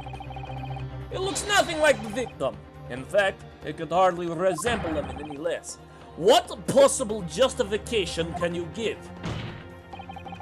If you want to know why, ask Mr. Drebber. What? Just days before Professor Harebrain performed his public demonstration, Mr. Drebber abducted this model from Madame Tuspel's.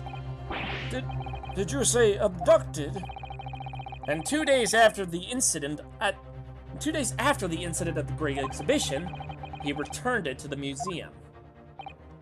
Then, the timing. Is this true, Mr. Drebber?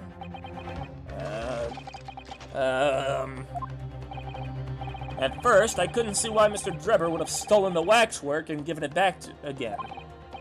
But now, the reason is clear. He took it so he can put it inside the second birdcage, as a body double for Mr. Asman. Objection! Are you hearing this, ladies and gentlemen of the jury? Are you hearing the defense's astonishing proposal? That the witness fabricated this vast machine with the intention of deceiving some wretched scientist. That he did so in collusion with the country's finest coroner on a public stage in front of a vast audience. And that, to the effect of deception, he used a waxwork model that in no way resembles the victim. Are we really to believe this far-fetched tale? What do you decide? Objection! Wait! Yes, if you put it like that, of course it sounds implausible. My lord, I need to speak, if you please. Go ahead, Mr. Foreman.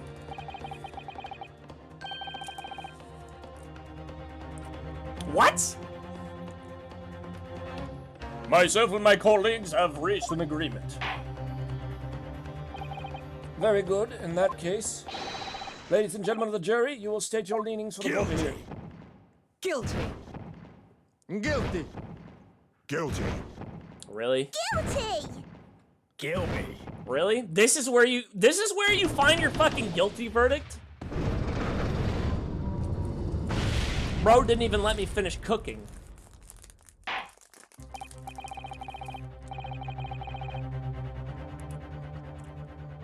So, as indicated by the foreman, the jury has reached a consent. I knew that was gonna happen.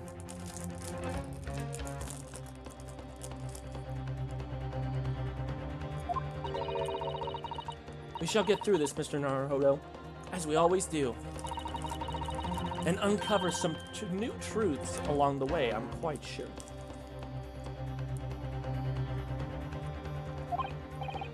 Yes, I agree. I'm gonna have to appeal to jurors as usual, and see if I can persuade them to change their minds. The defense will now embark on a summation examination. Are you and your fellows ready to proceed, Mr. Foreman? We are, my lord. Very well. In that case, I ask you now to state clearly for all you present to hear, on the grounds on which you decided the defendant is guilty of the crime of which he is charged.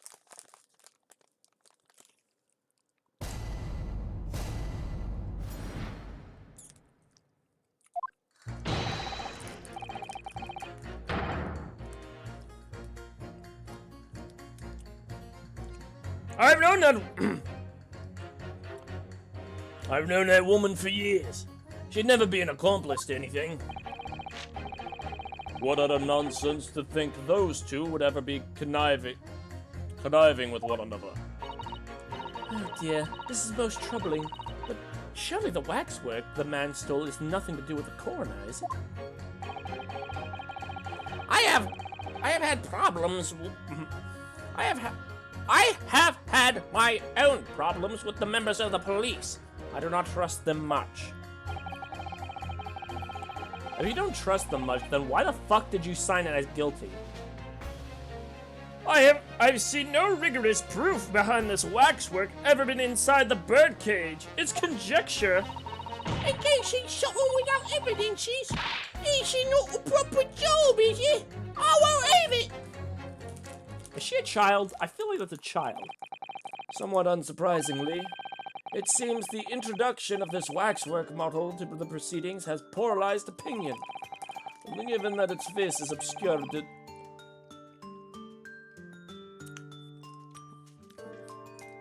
and its build in no way resembles that of the victim. I can only applaud my learned friend's temerity at suggesting it was Mr. Aspen's body double. Yes, the applause is deafening. And yes, I know it seems extraordinary. But that's the point. That's why I have a strong feeling it's actually a greater clue than anyone yet realizes. What are you thinking, Mr. Naruhodo? I can't explain why at the moment. But I feel as though there's a specific reason why it was used. Why it had to be this model. Really? A reason? A reason why nothing else would do? Yes. I'm convinced. It's something far more significant than whether or not the model looked like the victim. Well, if that's the case, we must prevent the trial from ending prematurely at all costs. Yes, agreed.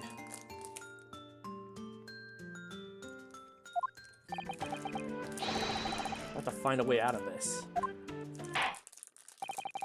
If you are ready, counsel, you may proceed with the summation examination. Yes, my lord.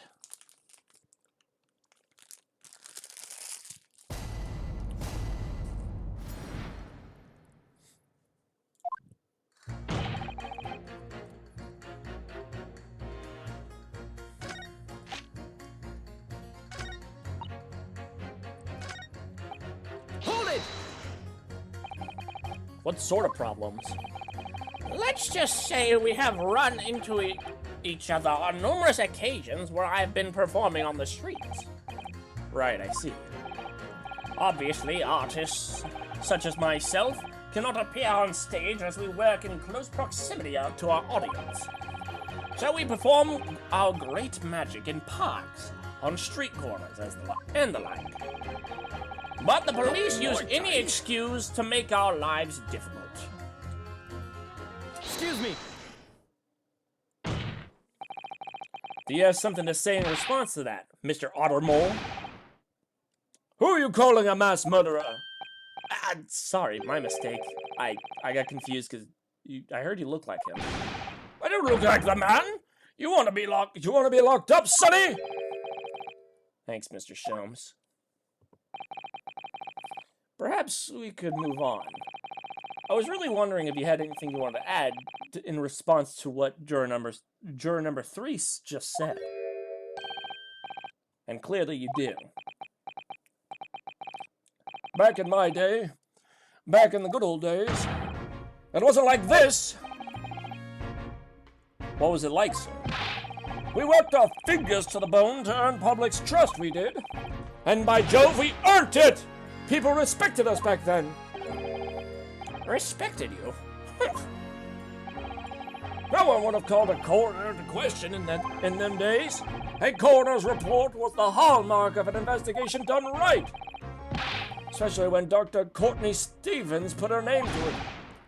She was the best of the best. Hold on a minute. What are you talking about? Who's Courtney Stevens? Sorry. Got a bit carried away there. Stevens is Dr. Sith's maiden name. Her maiden name? So that was before she was married.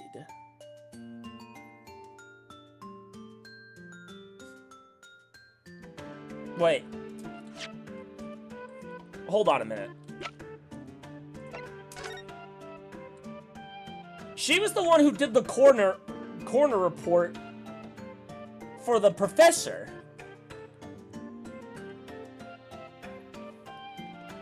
What the fuck? Also, she's married? Who did that?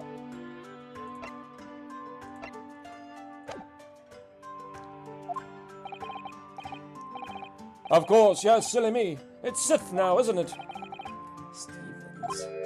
I'm sure I've seen that name somewhere recently. Anyway, the point is, those were the great days of policing. Not like now. Sorry to interrupt, sir. but do you think you could change your statement to include that name? Well, yes, I don't see why not.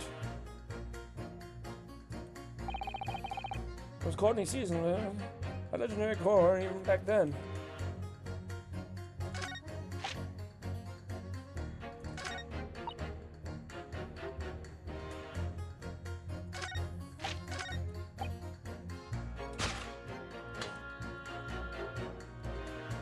Objection!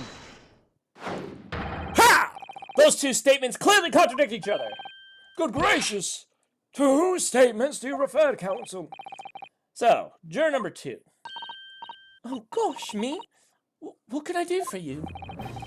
I presume you heard what juror number 6 said in his statement. It's brought to light that the maiden name of the coroner, Dr. Safe, which in turn has revealed a connection that wasn't apparent before. And naturally, as a woman of society, I find such connections and relationships irresistible. But, oh golly, I'm afraid I fail to see what you mean. Dr. Sith's maiden name is Stevens. And though that name, the coroner, is very definitely linked to the... And through that name, the coroner is very definitely linked to the waxwork of the killer. The defense has evidence to prove it. Oh, my goodness, evidence, you say? How utterly enthralling. Counsel, the court cannot overlook that last remark. I very much hope there is substance to your claim. Of course, my lord. I would ask the court to look at this. The evidence that clearly links Dr. Fuckface. Take that! I have here a certain autopsy report from 10 years ago. 10-year-old autopsy report? What relevance does that have? It is, of course, from the autopsy of the person portrayed in the waxwork. The killer known as the Professor. The Professor's... But the man was a capital offender, so... That's right. This is a certification of death. This is the certification of death that was drawn up after the convict's execution. The identity of the killer was never made public, so the report gives few details. But what's important is the name of the coroner who wrote it. Courtney Stevens. Oh my, Courtney Stevens? Strike a light! It appears that the professor's autopsy was conducted by Dr. Sith 10 years ago. And a few days ago, Mr. Drebber was very deliberately stole the waxwork of the professor from Madame Tuspel's. A waxwork that doesn't in fact resemble the victim, Mr. Esmond, at all. And do you suppose there's an unsavory relationship between those events? Absolutely, I'm sure of it. There's no doubt in my mind that the professor case is at the heart of a link that we have yet to uncover. Between Dr. Courtney Sith and Dr. Anocht Drebber. Hidden links, mysterious connections, secret relationships. This is all most extraordinary. We're surely obliged now to explore this further.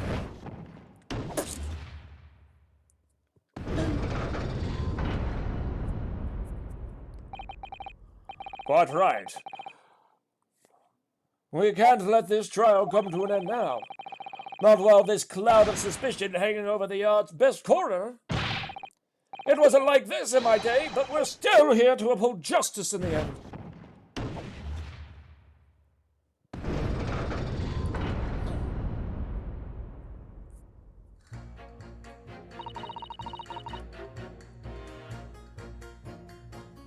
She's kind of a baddie though, like damn.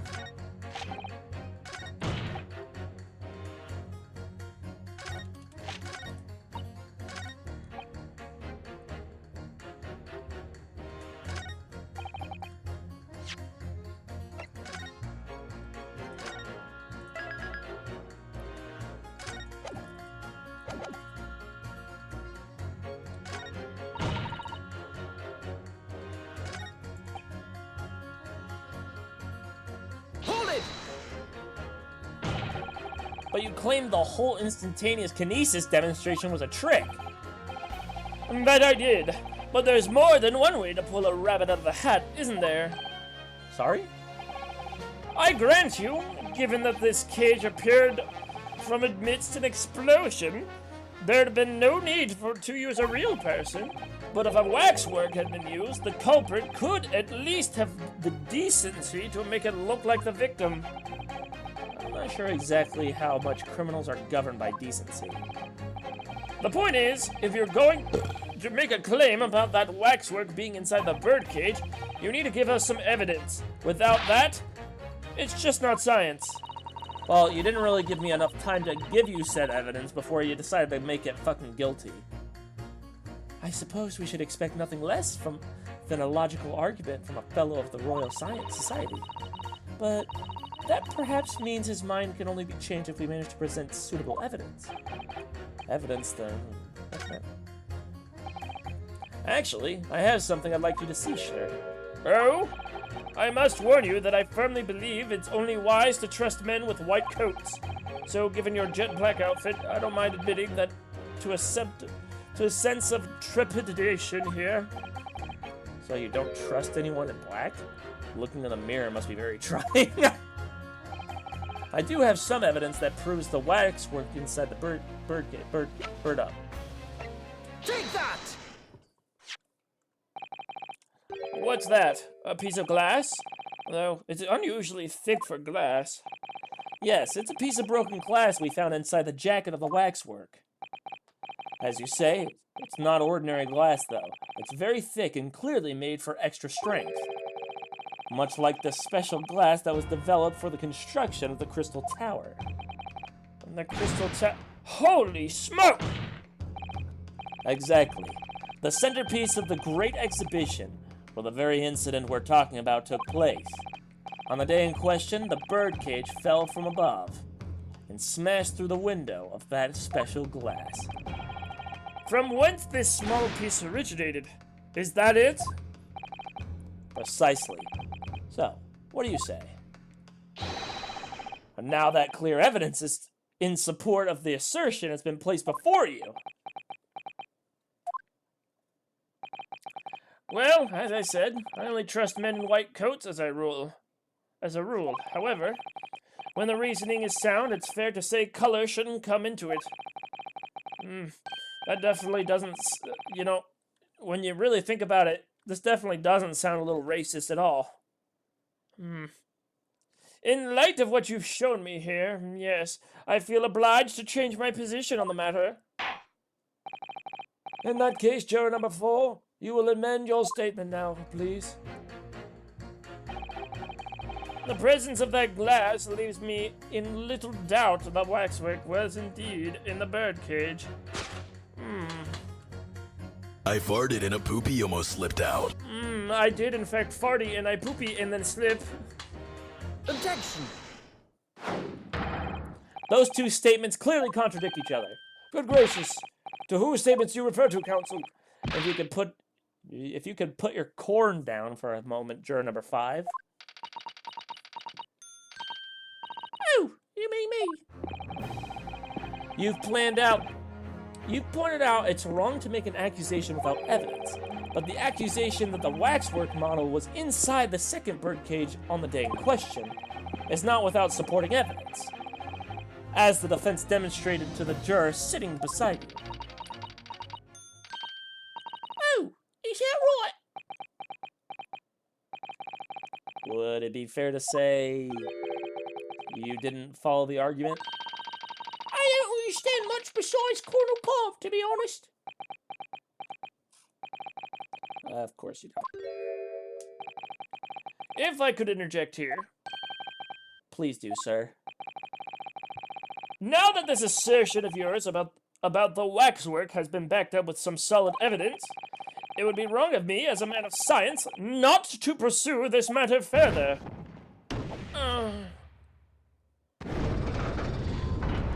I'm gonna go. Well, me too then. Sorry? If this brainy gentleman says he's right, then he right must be. See, I wouldn't dream of going against Colonel Bolt Cobb or anyone who's got stuff in between their ears. Yeah, we fucking got him, boys. We did it. Success! You can call it that. Thank you, Counsel. That will do. As a result of the summation examination, the jury's overall leaning has changed. 2 jurors now call guilty against 4 who call not guilty. According to the court, accordingly, the court has failed to reach a consensus at this time, and the trial must continue. We did it! Oh, well done, Mr. Naruhodo. Another wonderful victory.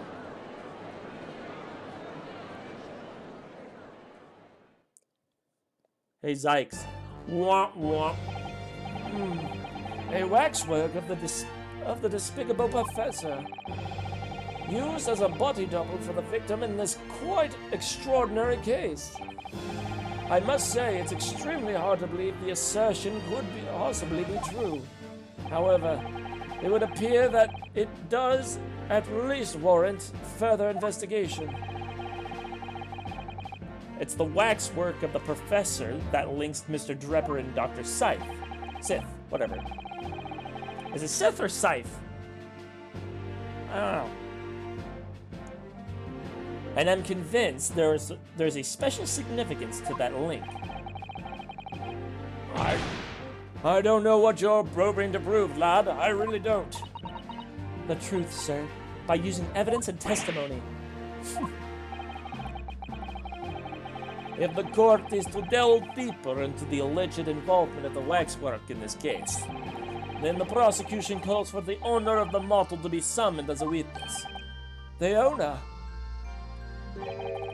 Madame Two Spells. I really thought that Lord Van Zykes would object to this whole line of inquiry. I pronounce it Scythe. See that? Yeah. I thought it was like she was like a Sith Lord or something. Very well, I concur. Make arrangements for Madame Suspect to fuck that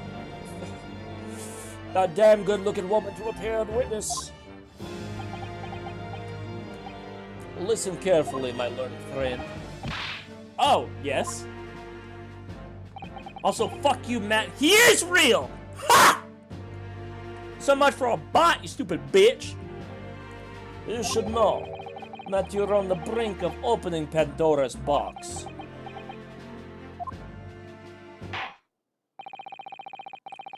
That's crazy. The court shall now adjourn for 45 minutes. During that time, the prosecution will summon the new witness and prepare her for taking the stand. Madame Two Spells, yes. I shall see to it at once, my lord. Now get out!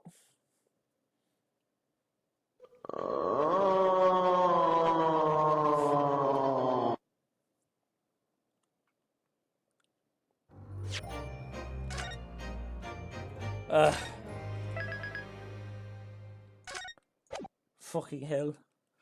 Okay. I'm gonna go ahead and call it a night. So, yeah, don't worry. I've already saved, so it's fine. Thank you guys so much for coming by. I appreciate it. Tomorrow we will play more Ace Attorney Chronicles. And then we'll see what this whole a ring-a-ding-do is about. So, thank you all very much. I love you all very much. And you guys have a good rest of your night. Bye-bye. I'll see you tomorrow. Wait, hold on. Let me check something real quick. Oh, no, never mind. We're good.